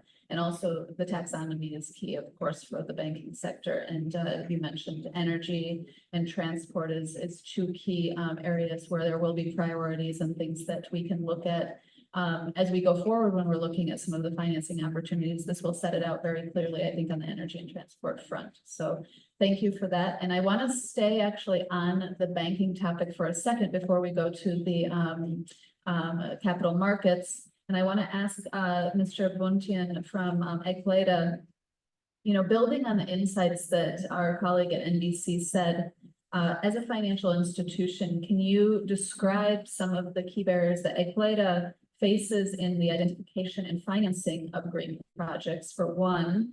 And also, are there any best practices or success stories from your experience that you might be able to share? Yeah, thank you. Again, very good morning.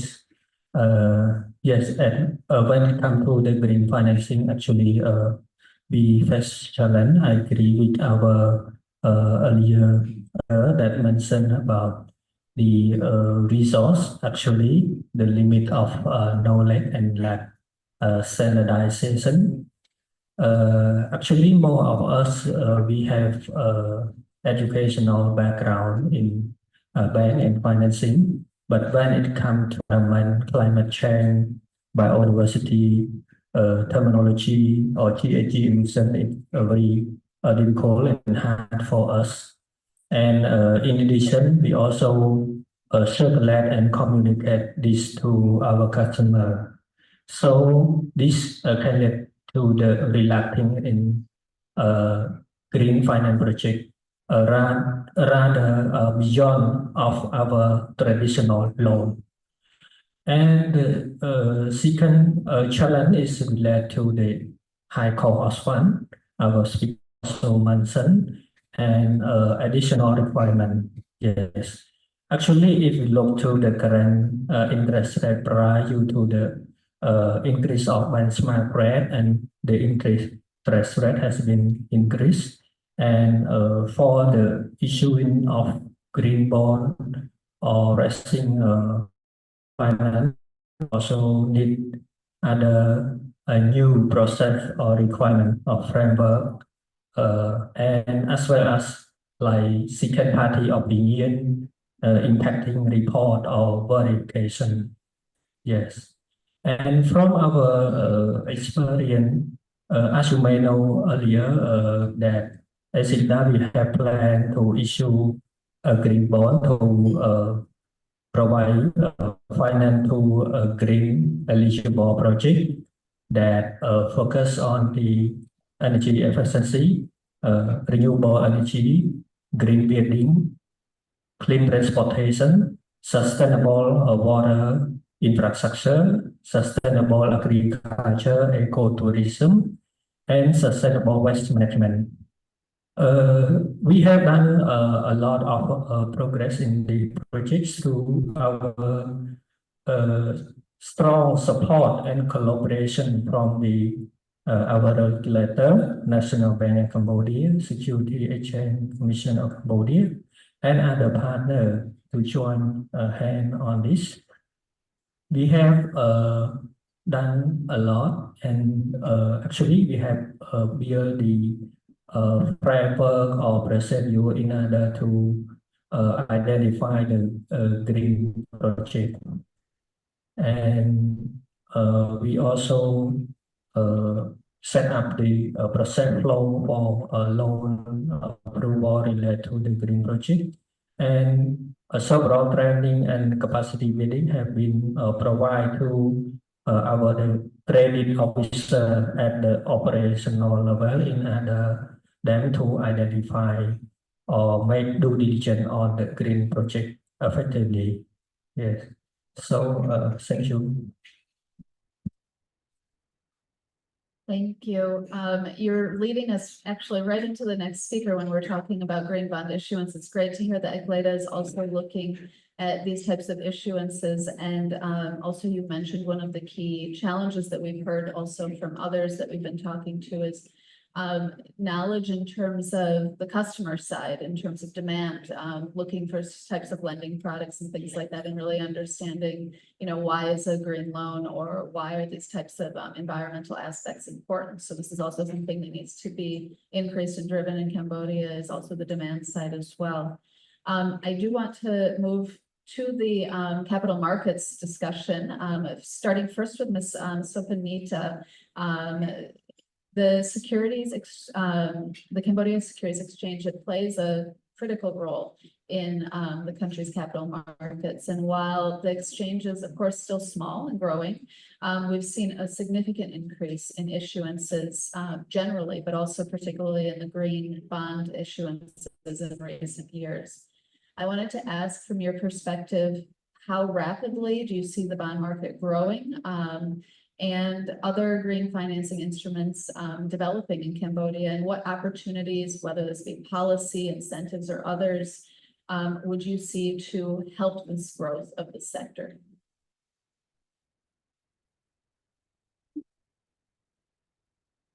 Thank you for the questions. I think the market for green bond and other green financial instruments has shown remarkable growth in the recent years.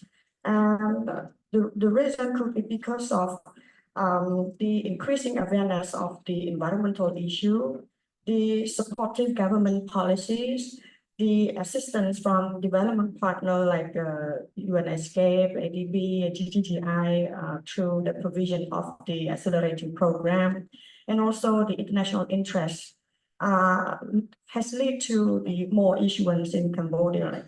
You may know that up to now we have 3 issuance, and they are green and sustainability bond.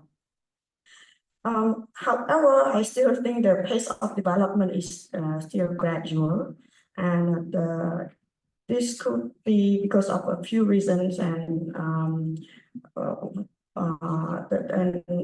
those are the needs of the capacity building, and I think that many speakers have raised it, and also the need of the development of a robust regulatory framework. And regarding the opportunity for the market growth, I think not different from the other speakers, as we understand that tax incentive is important. And even though, like in the report of the EY, we have some incentive scheme, but these are not specific to the green bond, and I think that we should have ones for them. And the others would be the development of the green bond standards, and the yes, and the development of public-private partnership to catalyze the investment. And in addition to that, I think that enhancing transparency and the reporting standard are also crucial to attract institutional investors to invest in these products. Thank you. Thank you. And looking at our EY colleague, I think these are very good recommendations that we can include in the report. And you mentioned a few things. Of course, tax incentives is something that we've been discussing regularly, but also the PPP element. I know ADB is also working on this issue in Cambodia, and green bond standards in the local context, as well as transparency of reporting. These are fundamental elements that are really needed to really kind of build the ecosystem and create a foundation. So thank you for those comments. And I want to now move to the regulator on this, who will have more of the say in terms of how this goes forward. The SCRC, so in 2023, right, SCRC approached ESCAP and our partners GGGI with this vision of creating a sustainable capital market, and particularly through the issuance of green, social, and sustainability bonds. And it was really because of this vision that we collectively launched the Cambodia Sustainable Bond Accelerator Program. Since then, we've seen, a recent issuance of PPSCZ, who we'll hear from shortly. And I just wanted to ask what lessons you've learned from the green bond issuances in Cambodia and the market, and how can these lessons be applied to attract additional future investments? Thank you very much for the questions. And actually, in fact, it's not my, it's not my, because of my colleague, they have some issue, that's why I'm representative from instead of us. So in this regard, what we learned from the issuance of the recent green bonds from PPICZ, and also not only PPICZ, but we also have the other issuance from GT as well. So from what we have experienced so far is that most of the company might not find it hard in terms of how they can meet with the compliance requirements, governance or financial performance. That's okay for listed company because they already familiarize themselves with the requirements. So I think it's not a big deal for them. But what is the most important for them is to meet the green criteria, which is the very new concept, and also it takes a lot of time to understand. And also steps to develop, to grow, to promote this, or to engage this into their strategy or their business mindset. So I think from PPSZ, what I have seen so far is their motivations. They do not start this initiative recently, but they started for a long time ago. They take times in terms of how they can integrate this idea, green initiative idea, into their strategy, how they operate their business, and how they manage something like waste or recycle wastewater, or use the energy in an efficient way.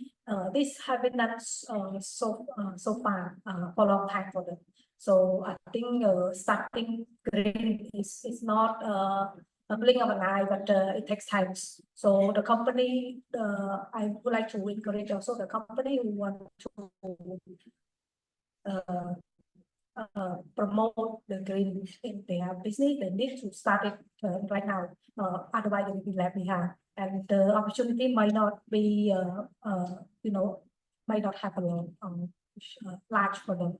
So in this regard, I think we also need to look at the demand side, because for the green bond we have it, and we find it very challenging, and we also have share this with our market key players, that the demand side is not very huge, and in terms of how the company aims to maximize the project's efficiencies. So this challenge to be addressed. I think it's important.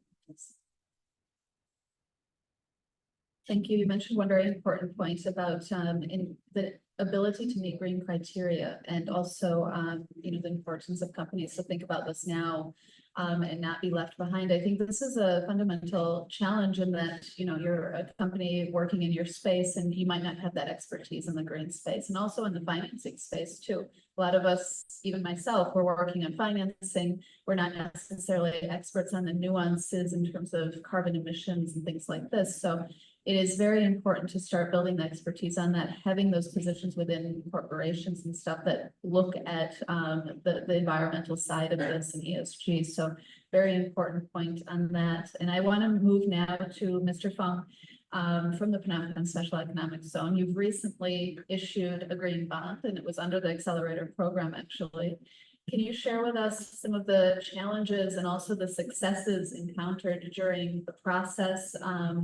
And what advice would you give to other project developers who are looking to issue a bond or attract green finance? Thank you, Ms. Diana, and thanks for inviting us to be here. Good morning, everybody. From the issuer perspective, the challenges are actually we have a lot of duty process that we have gone through. But thanks to SCRC, also we already been a listed company, so the amount of work actually is relatively lesser. But for those who has been considering to issue a green bond, it's actually not that hard after we have gone through this, And the other challenges will be we know that also a lot of more disclosure right now. The ESG, this is something very new to us. This is also one of the first element that we were worried before that, whether or not we want to go through the green bonds, But also, again, thanks to the SCRC, now we are working with SCRC for next month. The World Bank team will be coming to see us, helping us on that one in terms of the capacity building. So also on the floor, there are some questions also raised on this part.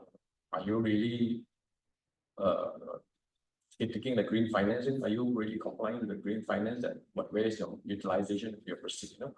So all these things we also tackle and cover. So challenges are met that we have support from the SARC. And the other challenges would be the management, the board, and the team here. Once we engage ourselves into this green bond issuance, so we are all committed, in terms of the responsibility. You mentioned the transparency, the disclosures and all this part. And the other last one that I would like to share, of course, on the cost side from the issuer perspective. I've been working in the past 4 years with Thailand, on the SCT and the SCC. Noted that, of course, for Cambodia, the issuing cost, there's two parts here. There are two parts here. It still could be lower in the sense that, we have the rating agency. They are good. The cost, they are not. If I compare to Thailand, they are very good here. In the sense that, but the other costs, like the guarantee cost, also thank God that KL Wong is here. And tomorrow we have this signing ceremony with the SCRC. And we should have more guarantee facilitator here in the market, especially in Cambodia. That will relatively lower down more in terms of this kind of cost. So otherwise, it's not so much. Yet again, because we used to study the potential whether or not to issue the bond. The time was not a green bond in Thailand. That's why we have some knowledge there. But then last 2 years it was like SCRC and CXS were like aggressively promoting the bonds and the social bond and green bond. That we saw the opportunity, like Mr. Yang mentioned. So we slowly tap into this, and yet now here we are. And the successes is I would share that. Well, we are currently the first SEZ green bond issuer. Well, we are happy in that achievement. Then your question will ask whether or not is that really significant as a material for you that you must be a SEZ, a green SEZ? Well, it all depends. At least something that we are trying right now, and we see the climate change issue now globally. So I think there's something that we should consider and moving forward for how to be different, being different, you know.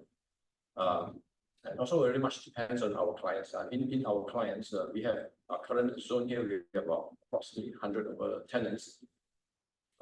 We are actually very carefully selecting our tenants in that zone. If you were to pay a visit to our zone, our zone tenants are not very much on in terms of conversion, and we have stated that even before they're visiting us. We even rejected some of them. Yeah. So and a few of our tenants, right? They're all international players. They have also a lot of clients. We met them. So, for example, some of them are like, for example, they're also asking for our tenants to be carbon neutral by 2025. Some of them 2030.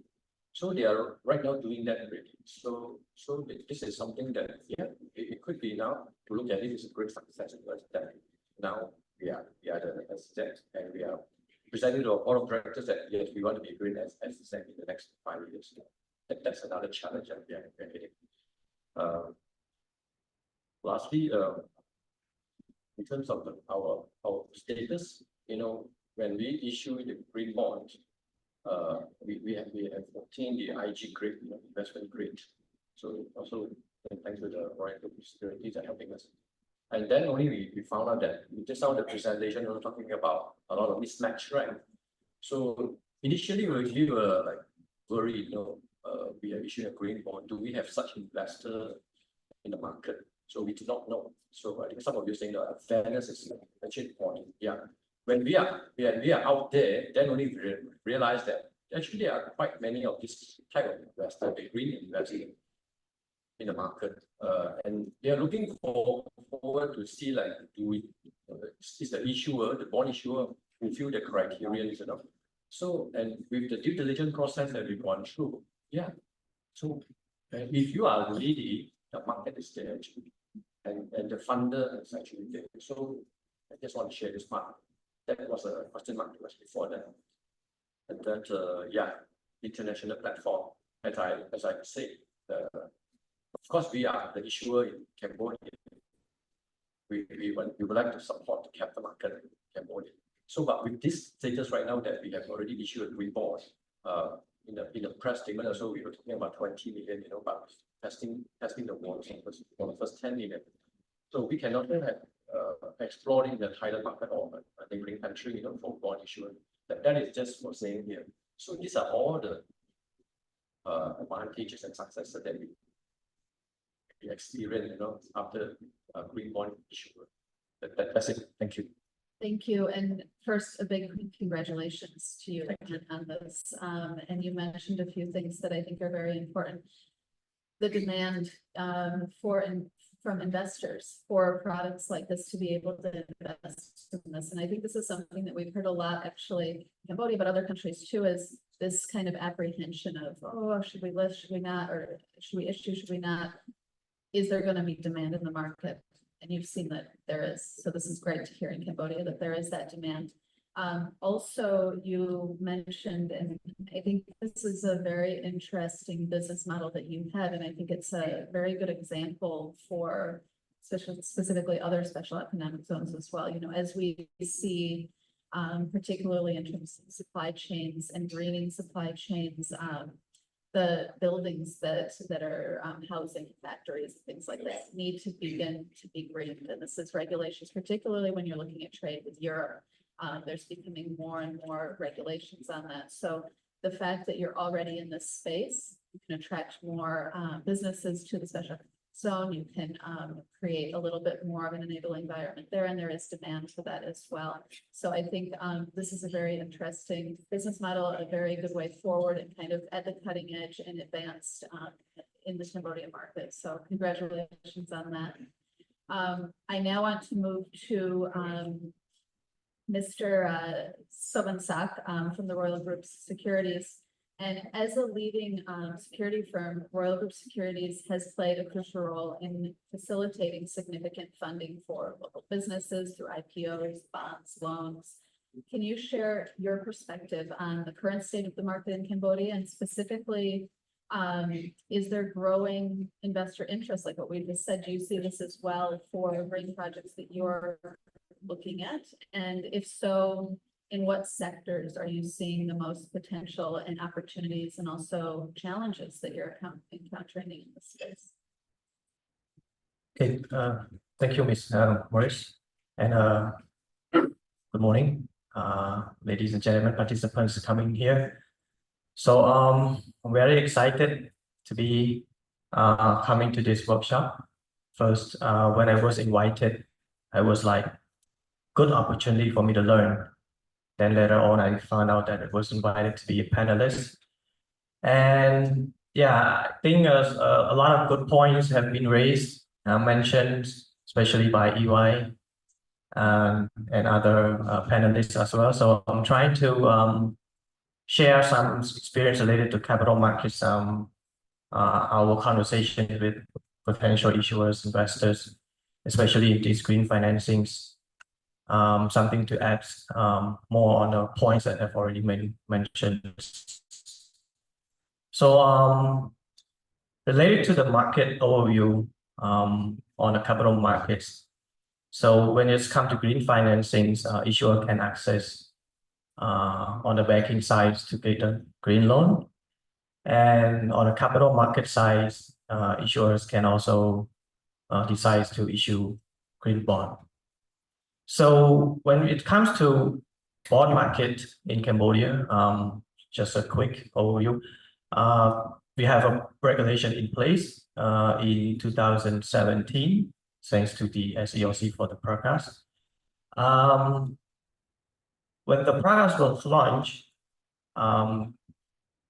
it wasn't since now that no topic was discussed about the green financings. So the first phase of our green bond market, about bond market, was having issuers issuing plain vanilla bond, non-guaranteed, just plain bond.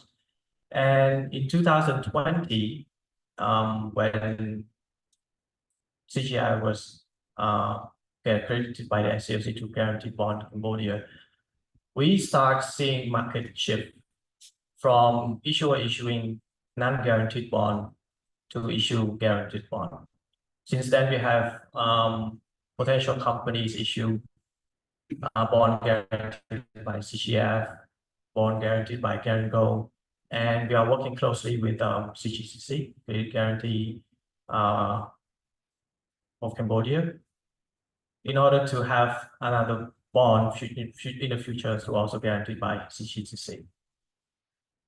But what's coming up here in 2023 and 2024 is that we are trying to advise, we are trying to discuss with potential issuers to also turn and label their bonds into ESG bonds.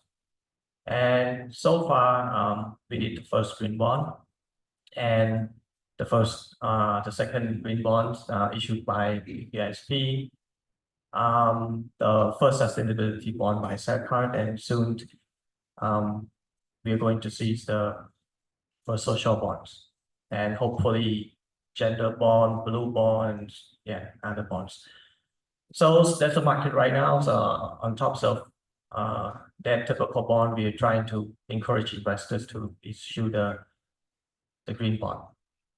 So when the questions asked, okay, we're going to issue green bonds, are there any investors? Are there any more investors on this compared if we are not doing greens? It is not a straightforward answer, yes, but a short answer is yes. When it comes to investors type, there are two types of investors. Investors with mandate already invest that they're looking to invest in green projects, in bonds, and other investors that actually have no appetite. They don't have the mandate to invest in green projects. The projects can be green and it's not green as long as it's commercially viable. But those type of investor I've seen from my past experience, the conversation involved before was how many projects you're having currently, so that they can manage the fund in order to invest.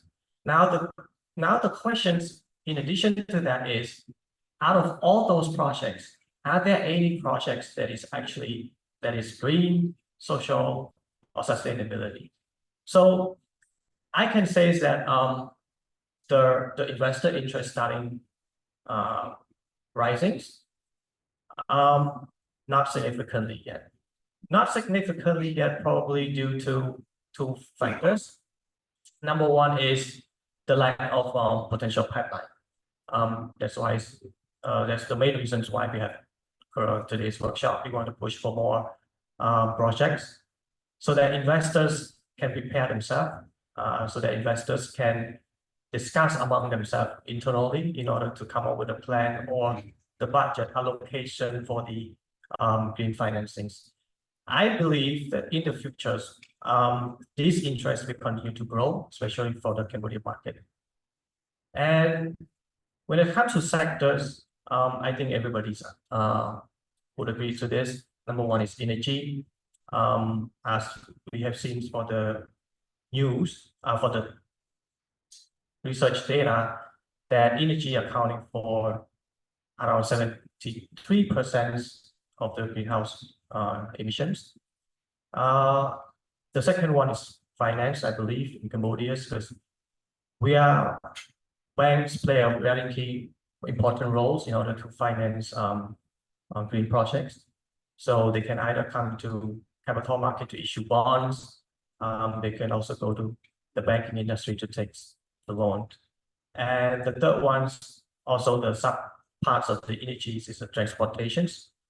As we understand that Cambodia government is having a goal in order to have the EV car around 40% of the total cars by 2030, and about 70% is the EV motorbike. So I think these three are the hot sectors. So about the challenges and opportunities, I would go with challenges first. 4 challenges, 3 opportunities. One point is both challenges and opportunities. So the first challenges is, like I mentioned, I was very happy, enthusiastic in coming to this when I heard about the workshop. Why? Because we need more capacity building initiative. Number one challenges, I would say, is this, since it's new things, specifically in Cambodia. Even us, as a financial advisors in the finance market, we still need a lot of more time to study further on this, to involve both the potential issuers and regulators. So number one is the capacity building.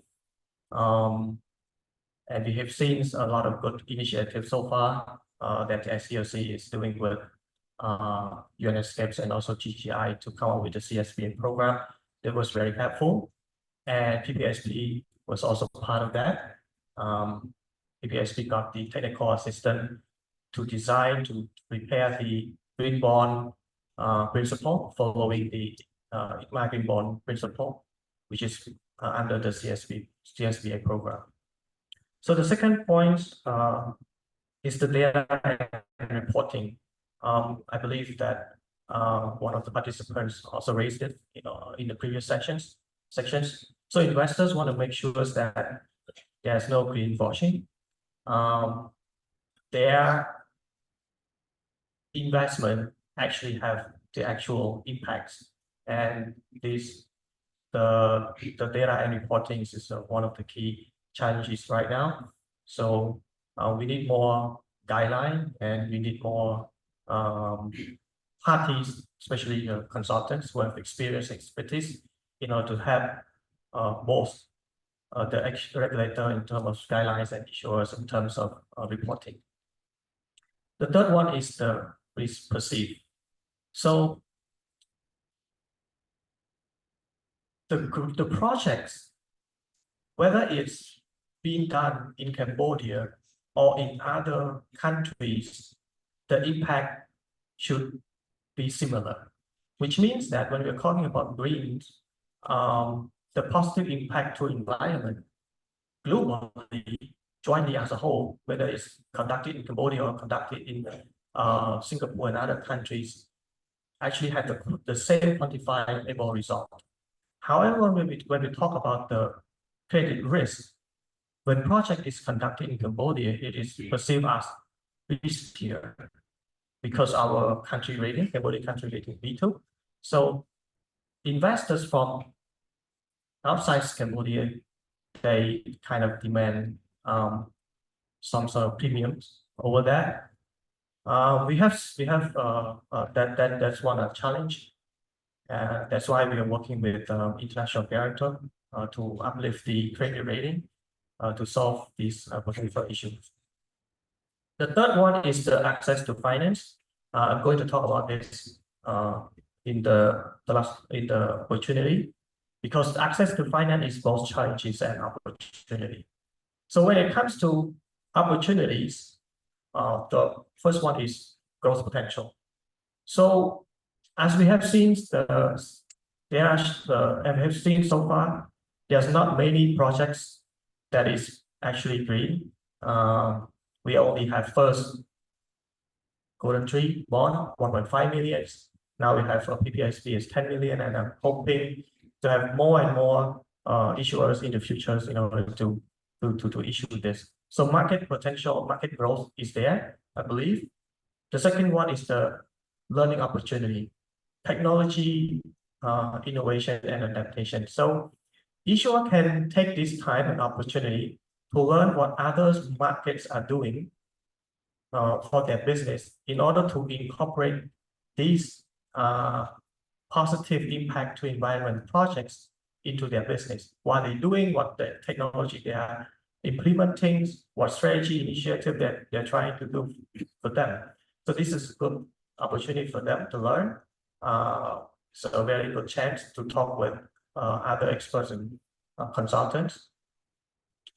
And the last one is access to finance. So access to finance is actually both challenges and opportunity.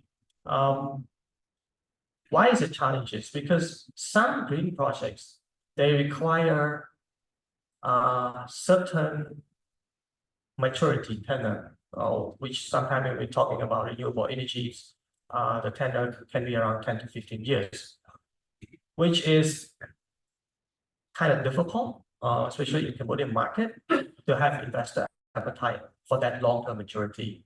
Plus, the coupon rate for certain projects cannot exceed certain threshold. Otherwise, the project is not commercially doable, feasible.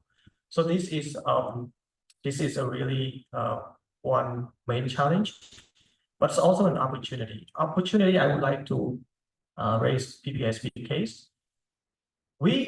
In general, we perceive that the cost of fund when we issue greens is actually more expensive, more costly. But when we take a look at PPSP, because PPSP the first mover, PPSP gained a lot of support from the regulator, from us, from consultant, and from the investors. So the cost to label the bond as green was supported by ESCAP and GGTI under the CSPA program. The investor side also understand that. So investor actually understand that, and to be the first time, to be honest, to see. So for PPSP, the coupon rate is SOFR plus 1.5, which is actually really, really low. compared to all other previous deals that we have done previously. So we believe that the first mover always get this strong support from regulator, from the consultants, other experts, and especially from investors. Yes, so that's my comment. Thank you. I think this is very comprehensive, and particularly the last points that you made, capacity building, which is part of the Cambodia Sustainable Bond Accelerator Program to build those capacities. And also I wanted to go back to Mr. Feng's point too, because you mentioned, I loved what you said. You said, you know, we thought it was going to be challenging, but it wasn't, you know, so I think with these capacity building programs, with, you know, also realizing like there is a process that's pretty straightforward that can be, you know, kind of helping to streamline some of these issuances in the market. And then also you mentioned perceived risks, and that's actually something I want to talk about in the next round of questions. And I'll ask all of you to try to keep your responses to 2 minutes, because I do want to make sure we have enough time to get a lot of questions from the audience as well. I think there's probably a lot of thoughts who want to contribute. So for the next round of questions, I really want to talk about charting the path forward. How can we move forward as a market together? How can we create, you know, bridge the financing gap, but really create strong project pipelines? And I want to move back to Egleda on this, because risk management is something that you mentioned, and that is critical when it comes to financing green projects. So I want to ask, in terms of Egleda, what strategies are you implementing to assess and manage risks, and also these perceived risks of financing green projects? And how can these strategies be scaled across the financial sector? Yeah, thank you. Yes, actually, to be the reading for the green financing, in terms of risk management strategy, actually, we not only identify the risk related to the green project, but we also need to integrate the ESG into our investment decision making. At least we have ESCAP system management, environment social management system. ESCAP found in 1993 as the NGO that provide credit for sustainable development to the small and medium enterprise. We has transformed to be commercial bank in 2002, and in 2013 we has received license as commercial bank, and we have indeed the sustainable development goal in our vision that we respect to the ESG principle, and actually all loan that we provide to customer, we need to check with the inclusion list at a certain level, or business activity that could export to the environment and social. We need to support or check by our ENS officer as well. So yeah, in addition, we also include and provide a training program to our credit officer who work with the customer in order to provide them the ability to assess the environment impact to our customer. And related to the ESG, we also include the e-learning program to our all employees. Not only e-learning, not provide training to them, but we also testing them, and we also include as a part of the performance evaluation as well. So if they pass, they can part of the performance evaluation.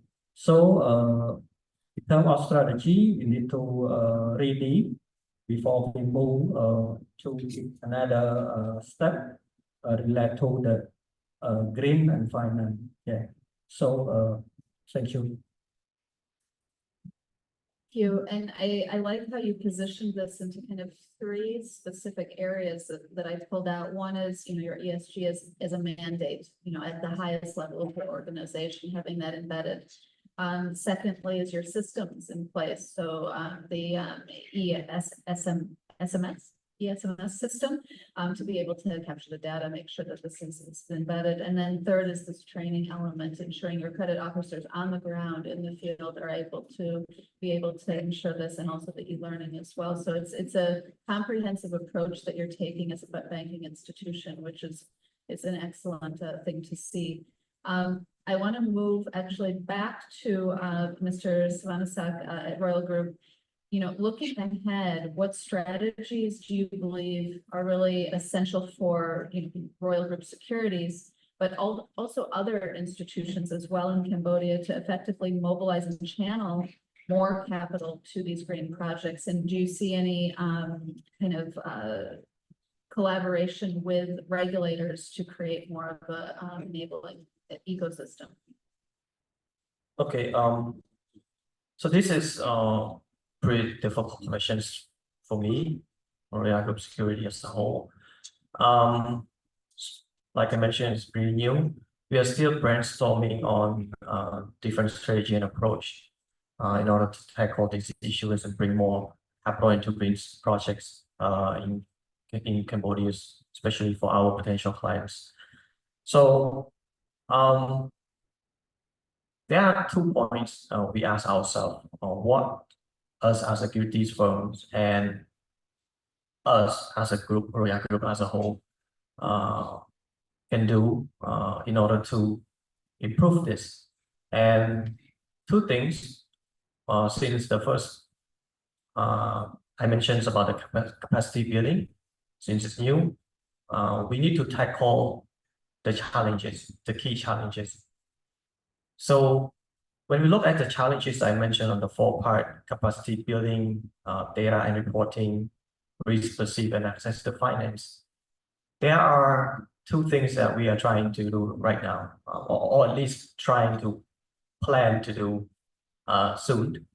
So number 1 is, how are we going to improve this capacity buildings? So by working closely with other parties, stakeholders involved, to come up with more and more workshops and programs, initiative, to give more chances for our potential clients to understand more and to raise more awareness for them, in order to prep them to be ready to taking into account this finance when they develop the funding plans in the futures.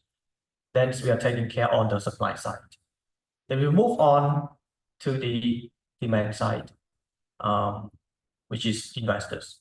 Like when the potential issues, who would be the investors on this, and how are we going to not only bring investors but also to solve on the risk perceived and access to finance? How are we going to structure all these deals to best fit our clients? So currently we are thinking amongst Royal Groups and our investors, whether there's a possibility for us to create some sort of green fund in order to have a portions, the size and the structures and everything's ready for our potential upcoming projects. So we're trying to build these simultaneously, both on the project pipelines and against on the fund readiness as on the investor side, in order to move this project, because our strategies and our efforts, we should work toward quantifiable result. We should work toward actually at the end having something completed. So first step, we have PPSP to issuing green bonds. We are actually launching it. We're going to have a second and third and fourth coming up, so we have to be ready for this. This is our strategies. And the collaborations between us and the regulators are very important. Like how we've been referring, how we've been encouraging potential clients, other companies, to think about the green finance and also to participate in the CSBA programs. So like these CSBA programs, the second phase, we understand there are 3 selected projects. 2 out of those 3 were actually pushed and referred by us, advised by us in order for them to participate and understand and take into account all these planning and everything's ahead.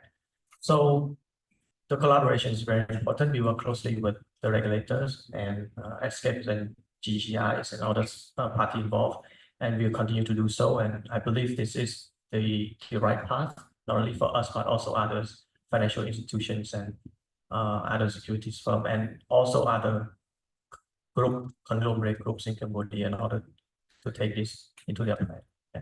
Thank you. And it's good to see security firms like yourself actually being the ones who are trying to create the demand in the market and working with market participants to really create that demand for these types of green products. So thank you for that.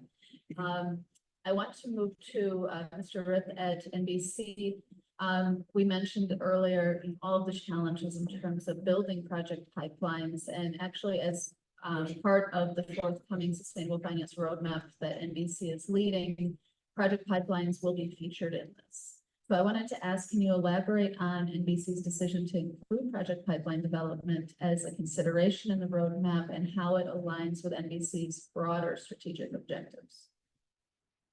So the upcoming roadmap will mainly include 3 main parts. This is enabling environment, the conducive environment that we want to build, and that's the supply and demand side as well. You don't want to have a good environment without any demand or supply of green projects. So that's why we think it's critical to include project pipeline in one of the main chapter, because we also want this document to be endorsed by a national committee that will be composed of not just financial authority, but real sector authority as well, in the land industry, who are normally really the people in charge of building pipeline, Ministry of Finance, Ministry of Environment, for example, and CDC. So yes, that will feature in the roadmap, and I want to elaborate. I will be brief. Elaborate on another side of the enabling environment, the taxonomy, which just touch on. I think it's important to not assume everyone know what a taxonomy is at this point. Taxonomy is basically just a document that categorize what activity qualifies green. So you cannot just have one solar panel on the building and then you call it green building. It needs to be favorable funding. So we have to go activity by activity to set a benchmark of what is considered green. So that's why it will take some time. But the 3 sector I just mentioned, hopefully we can start putting into use by the start of next year. So let me be brief here. Thank you. Moving to Ms. Sopanita, in your opinion, what are the next steps for Cambodia's Securities Exchange in promoting and facilitating more green bond issuance? And can you elaborate on work with stakeholders being done to build project pipelines that are green? So I think Cambodia Securities Exchange can play a vital role in promoting green bond issuance in Cambodia by continue collaborating with the regulator, such as Security and Exchange Regulator of Cambodia or National Bank of Cambodia, in streamline the issuance process and raising awareness and knowledge, especially to the potential issuers about the benefits and the requirement for issuing green bonds. And in terms of building a stronger pipeline for green projects, it requires a coordinated efforts between financial institutions, government bodies, and international organizations. And CSX can be jointly taking this role in providing trainings and facilitating dialogues between stakeholders, and possibly introducing a separate green bond listing segment on the exchange. With this kind of thing, CSX can make a conductive investment environment for green financing in Cambodia. And taking this opportunity, I also learned something from the EY research again, with the case study of the Stock Exchange of Thailand, that they have the ESG focus index on SET, and that could promote the companies that go green to the investor. And I think that CSX should also take this into account and make it in the future. Thank you. Excellent. And going to SCRC, how do you see SCRC leading the way in making Cambodia a more attractive destination for green investors? For us, as you know, we are regulators. What we have done so far is to put in place the regulatory framework, which is very important for the project, for the issuers, for what we expand with our capital market. So far we have green bond guidelines and green bond guidelines, and now it's still there are more regulations which in relation to the green initiative, such as the climate bond, sustainable bond, and also we consider about the infra bond, which is partly focused on the ESG. And in this effort, we have so far, and under the support from our partner, of course, we cannot do this alone because those are the projects that are quite complicated. Time to dig deep and understanding the elements of those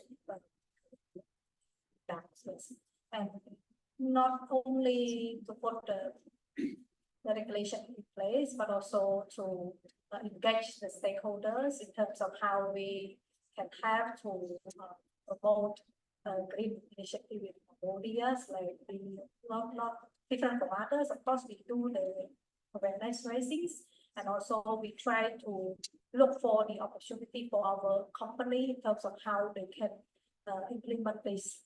We have past clinical assistance from our development partners.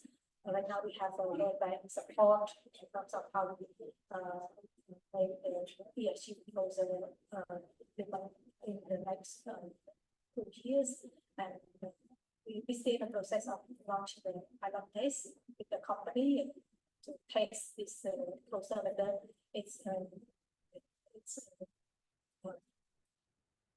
called or I think we have go through and try to understand the key elements of ESG, and so far we find it quite interesting that most of the elements are actually existing in the company that they have already implemented. For example, social we have the part, government we have the part for climate. Of course, one challenge is that time. Yeah, that is not we are not alone actually. The other jurisdiction also face the same problem. So we have to have some database which is flex to the emission data, so that the company can choose the real data to close to the investor, and then we can get more trust from the investors. Thank you. And last but certainly not least, I want to go back to Mr. Fung. And I want to ask you, based on everything that we've seen, you know, you've shared a lot of insights, learnings already from your experience. but I want to ask what's next for PPSCZ and how do you plan in your next phase to attract this investment? Thank you, Ms. Diana. For us, as a SZ developer, and then from the name of the nature of the business, you all probably will know that we are highly capital intensive. We have a lot of infrastructure development, building bridge, roads, water treatment plant, piping system, and all this. And now that we learn from that green bond process, in terms of drafting the green bond framework with GGI helping us, we know that there are more opportunities for us, and we have a lot of funding requirements. So in the next project, we have approximately about 500 over hectares and no total land bank. So we will continue maybe to explore from that.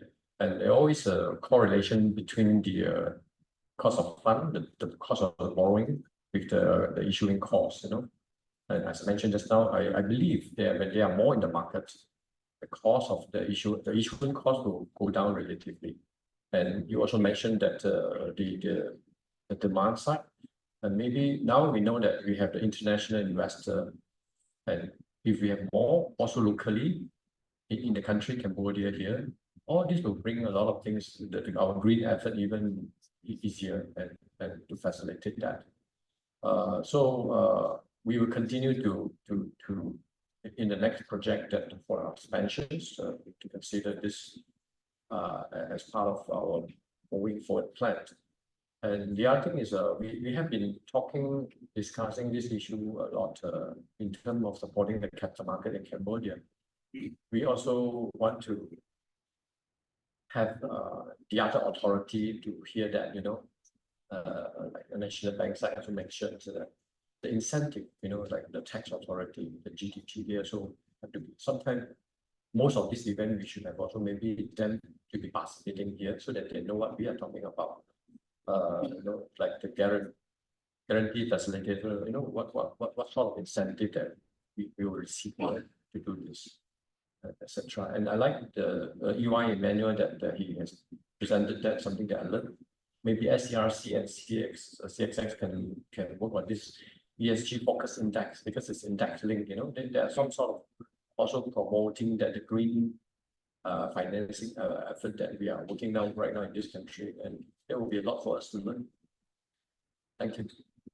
Well, I'm looking forward to seeing your next steps as well. I know that we're a little bit over time, but I do want to just take 5 minutes to take questions from the audience. We have my colleague, Mr. Vara, here, who will be calling on people. Yeah, thank you very much. So we have a difficult question for NBC. Hello, everybody. I'm Kanyari from Cambodia Security Exchange. I have 3 questions to 3 respective panelists. The first question will go to National Bank of Cambodia. Actually, this is a very simple one. Is it possible for NBC to elaborate the progress of the Cambodia taxonomy? Because the information is not widespread. Yeah, so it's good opportunity for everybody to be updated in this room. Yeah, and so the second question will go to SERC. Yeah, so the question is regarding to the tax incentive. So is there any consideration from the SERC to discuss with GDT on the extra incentive to the green bond issuer? Yeah, because many companies seeking advice from us, but it's out of our authority. So it's maybe SERC can elaborate a little bit on this. The third question goes to ABC, Aklida Bank, sorry. So have you ever doing the research regarding the client that would like to request the loan to mainly focus or invest on their green project? Because Aklida Bank may have many clients in the rural area, which is exposed to the green. Yeah, it's similar to that. So maybe the loan, the percentage that should be taken into consideration to launch that type of product for the client. So later on, the bank can categorize their own product and requesting or exposed to the green bonds for the extra financing to the client. Yeah, thank you. Let me start with the first question. I think Mr.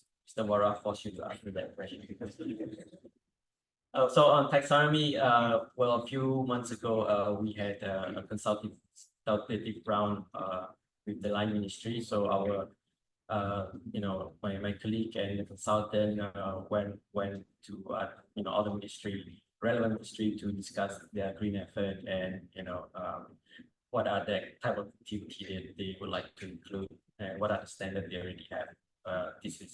And then we done a workshop after that. So this was a few months back, and now we are deciding among 5 sectors to start the taxonomy. So we assess the 5 sectors, which are agriculture, building, energy, forestry. No, not forestry, but yeah, 5 sectors. Maybe forestry. You remember your 10? Okay. So we have to decide within the 3 sector and kind of agree that we go with building, like transportation and energy. Then we'll decide on the next sector soon. So basically, this is in the drafting stage, and we expect to complete another round of consultations within the next few months with the draft, and then socialize it by the end of this year, and maybe officially implement it by the beginning of next year. So this is and taxonomy for us is the principle that we draft taxonomy is to ensure that first of all, no greenwashing, to ensure there's no greenwashing, to ensure it's credible but practical for the Cambodian context. Because we have other taxonomy around EU taxonomy, ASEAN, etc., but we still have to adapt it to the Cambodian context to ensure that it's usable. We cannot just copy and paste EU because it's too strict, and then you end up having green project getting funding. But we have to adapt to Cambodian context, but at the same time it has to remain credible. You cannot ask us to say if I put if I paint my building green, then that will qualify as a green building. So we want to avoid that as well. So it's credible but usable in the Cambodian context. So the next question for SARC about the green tax subsidies possibilities. Tax allowance, right? Tax incentive. Right now we only have the sub-degree with some tax for the potential issue with a certain proportions of issuance size. So this Anukrat we apply to all types of issuance, not only green, not only plan vanilla bond or 50, but also green as you include, but not very specific to green. So this is what we have implemented so far. But for the future tax incentive will be subject to the discussion with our ministers and also the GDT, because they are the in charge of the tax. So we have to discuss. We have to go through the discussions and whether this would allow for more growth opportunity for the green initiative in Cambodia or not. It depends on the because the government right now they are looking at this the top priority, and I think sooner or later we'll consider this. But let's see the next renewal of the sub-degree, since the sub-degree is has the implementing period for 5 years. So in the next 5 years, probably we consider this as a part, but just subject to my management decision as well. So I also would like to touch on this part, move away from tax incentive a little bit, because if you realize purely on tax incentive, I don't think this is going to be in an efficient way to start the green initiatives. So why not we look at the guarantee bond, which is can use the risk appetite to the investor, or probably we can mobilize fund from the international to invest in this rather than tax incentive. We can try to create more area, more option for the green issuers. I think we starting with us, the company have commitment change to shift or to transition their business model to the green, and then if they have the sustainable fund from the investor, I think this would be allowance as well. It would be the incentive as well, rather than look at the incentive from the government. You always ask for help from the government side, but for the company themselves, they do not try to change yet. Did not see that yet. So I think starting from the chain, we see the possibility, and then the government will consider that. How about it? I think it's a good deal. And if the company already have the strong commitment or want to change, I think this would make impact, not just government side alone. Also, we need all party, the investor, the private side, the regulator, of course, the government, of course. We need both. All of these sides to support this initiative. Otherwise, we cannot go forward and achieve what is we have application to the Paris Agreement or net zero by the 2050. So I think what we are doing right now is to do what we can do, and let's see how we are rewarded in the future. Thank you. Thank you. I think CSX is happy with the answer. And they also suggest a workshop on the tax incentive on green business for 2025. Good idea, thank you very much. And then maybe I pass to Glenda. Could you share with us the green loan strategies and portfolio if you may? Yes, thank you. When it comes to the potential opportunity through the SME, particularly, we have a large exposure to the SME. And actually, we have 7 categories. The first one is related to the sustainable water management, fresh water, clean water. We have some certain customer, and second is related to the sustainable waste management. Yes. Actually, but this part we need to provide some kind of assistance on the what that we call social as well. The business, agile, sustainable, and third, is related to the sustainable agriculture and ecotourism. You see a lot of progress in ecotourism and agriculture, sustainable agriculture sector, that supply chain agriculture or agriculture that focus on the organic.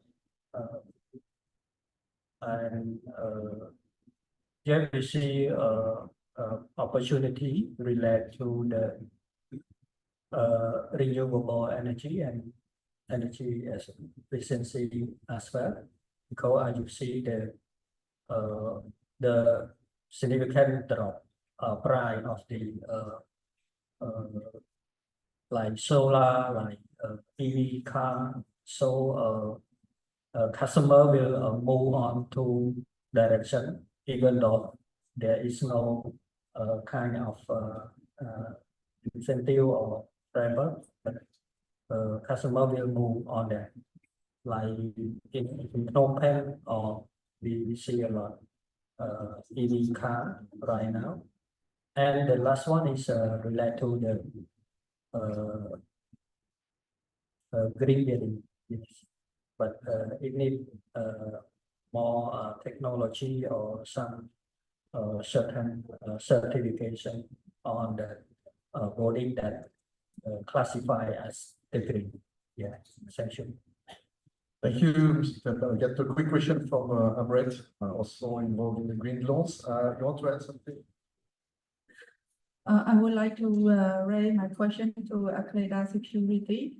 What is the portfolio size to green loans comparing to total portfolio you have right now? It can be a percentage. Thank you. Yes, actually, it's hard question when it comes to the to answer how much percentage of our green loan, because actually we right now we have our internal policy procedure that classify as the green, but we use it internally right now. We actually we are afraid of the word of greenwashing, and if that could not provide or deliver the environment benefit or failing to achieve on those. But actually we have internal framework and we have existing green exposure, but publicly we not say at the green. Yeah. We try to move on this actually, and we have the green product that interest rate is much lower than those simple loan. Yeah. I think most of banks in Cambodia or financial institution also have this green, but it's difficult to say right now. Yeah. Thank you. And I know that we're gonna have to, okay, there's one very final question. Very last question from our partner TGTI. Go ahead. Hello, yeah, everybody. My name is Santi. I'm from TGTI. So I have one question particularly, and 2-3 panelists. And also both regulator SCOC and also CSX, because in terms of the promotion, because the question I have related to mobilize the investor. Some people say the investor is not the issue, but you know, the issue we don't have investor, right? So that's why my question is it possible in terms of government expanding hand to looking up opportunity, for example, to kind of enabling environment to our player here, including underwriter, insurer, right? But I'll give you one example. If we want to do a roadshow, you know, like investment appetite in Cambodia, we know that's quite limited. Even though some investors also looking to put not just a big amount, a small proportional amount of the bond, where the issue when we use the fund, but give too small, you cannot use the money, right? Then end up with we have to do different roadshow outside the country, but we don't really have any legally support from those countries where we assume that, you know, we just go there, you know, maybe we be looking at have like the roadshow where we cannot even do pitch, right? This kind of not really attract more investor into Cambodia, right? But in terms of the regulator, for example, whether can we sign a MOU with different country, you know, where we send our underwriter plus issuer to do roadshow there, and we find legally support, right? So that's quite easy. That I have to that 3 panelists. I know that you are able to tap to this. Yeah, thank you.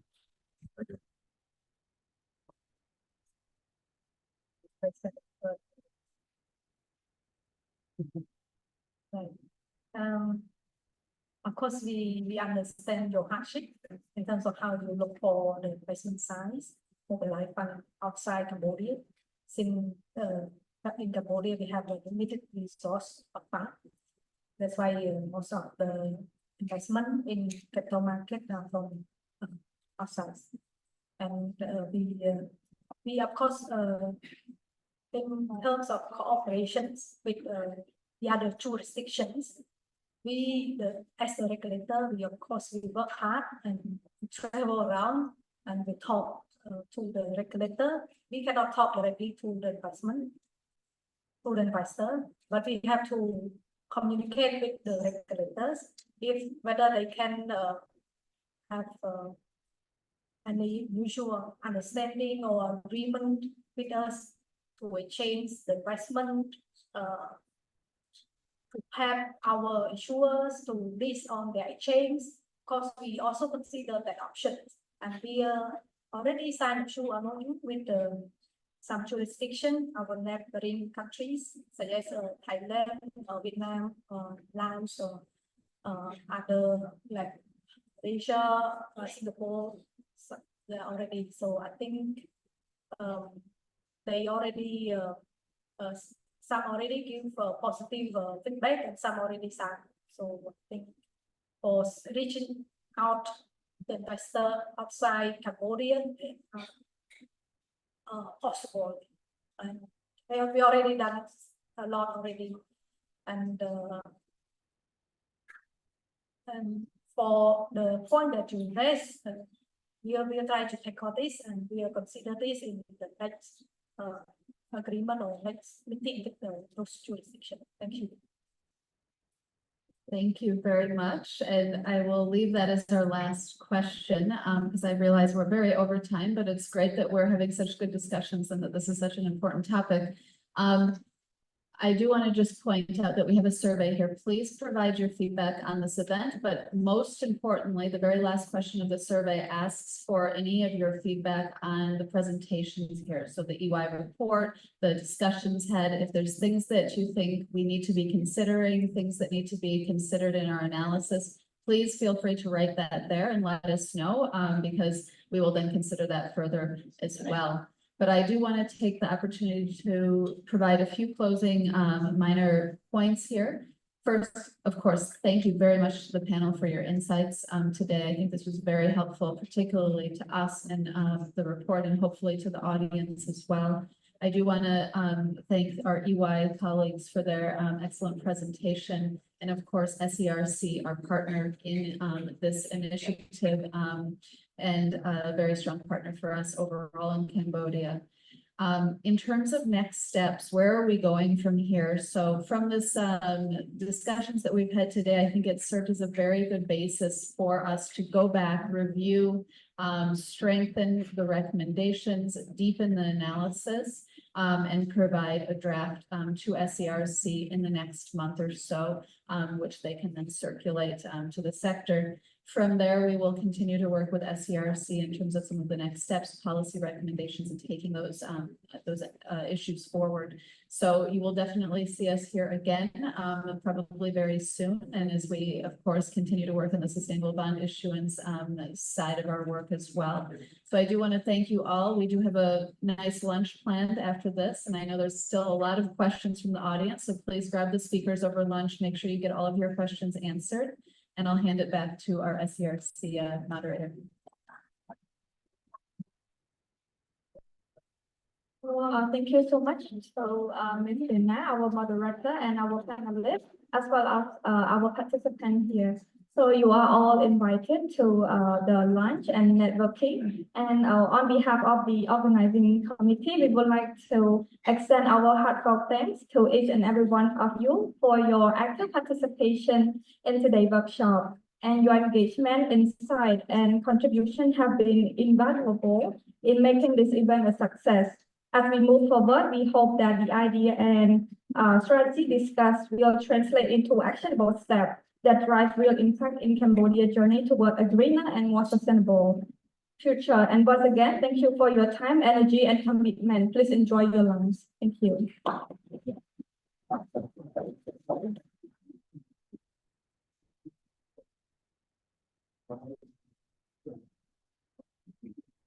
Okay.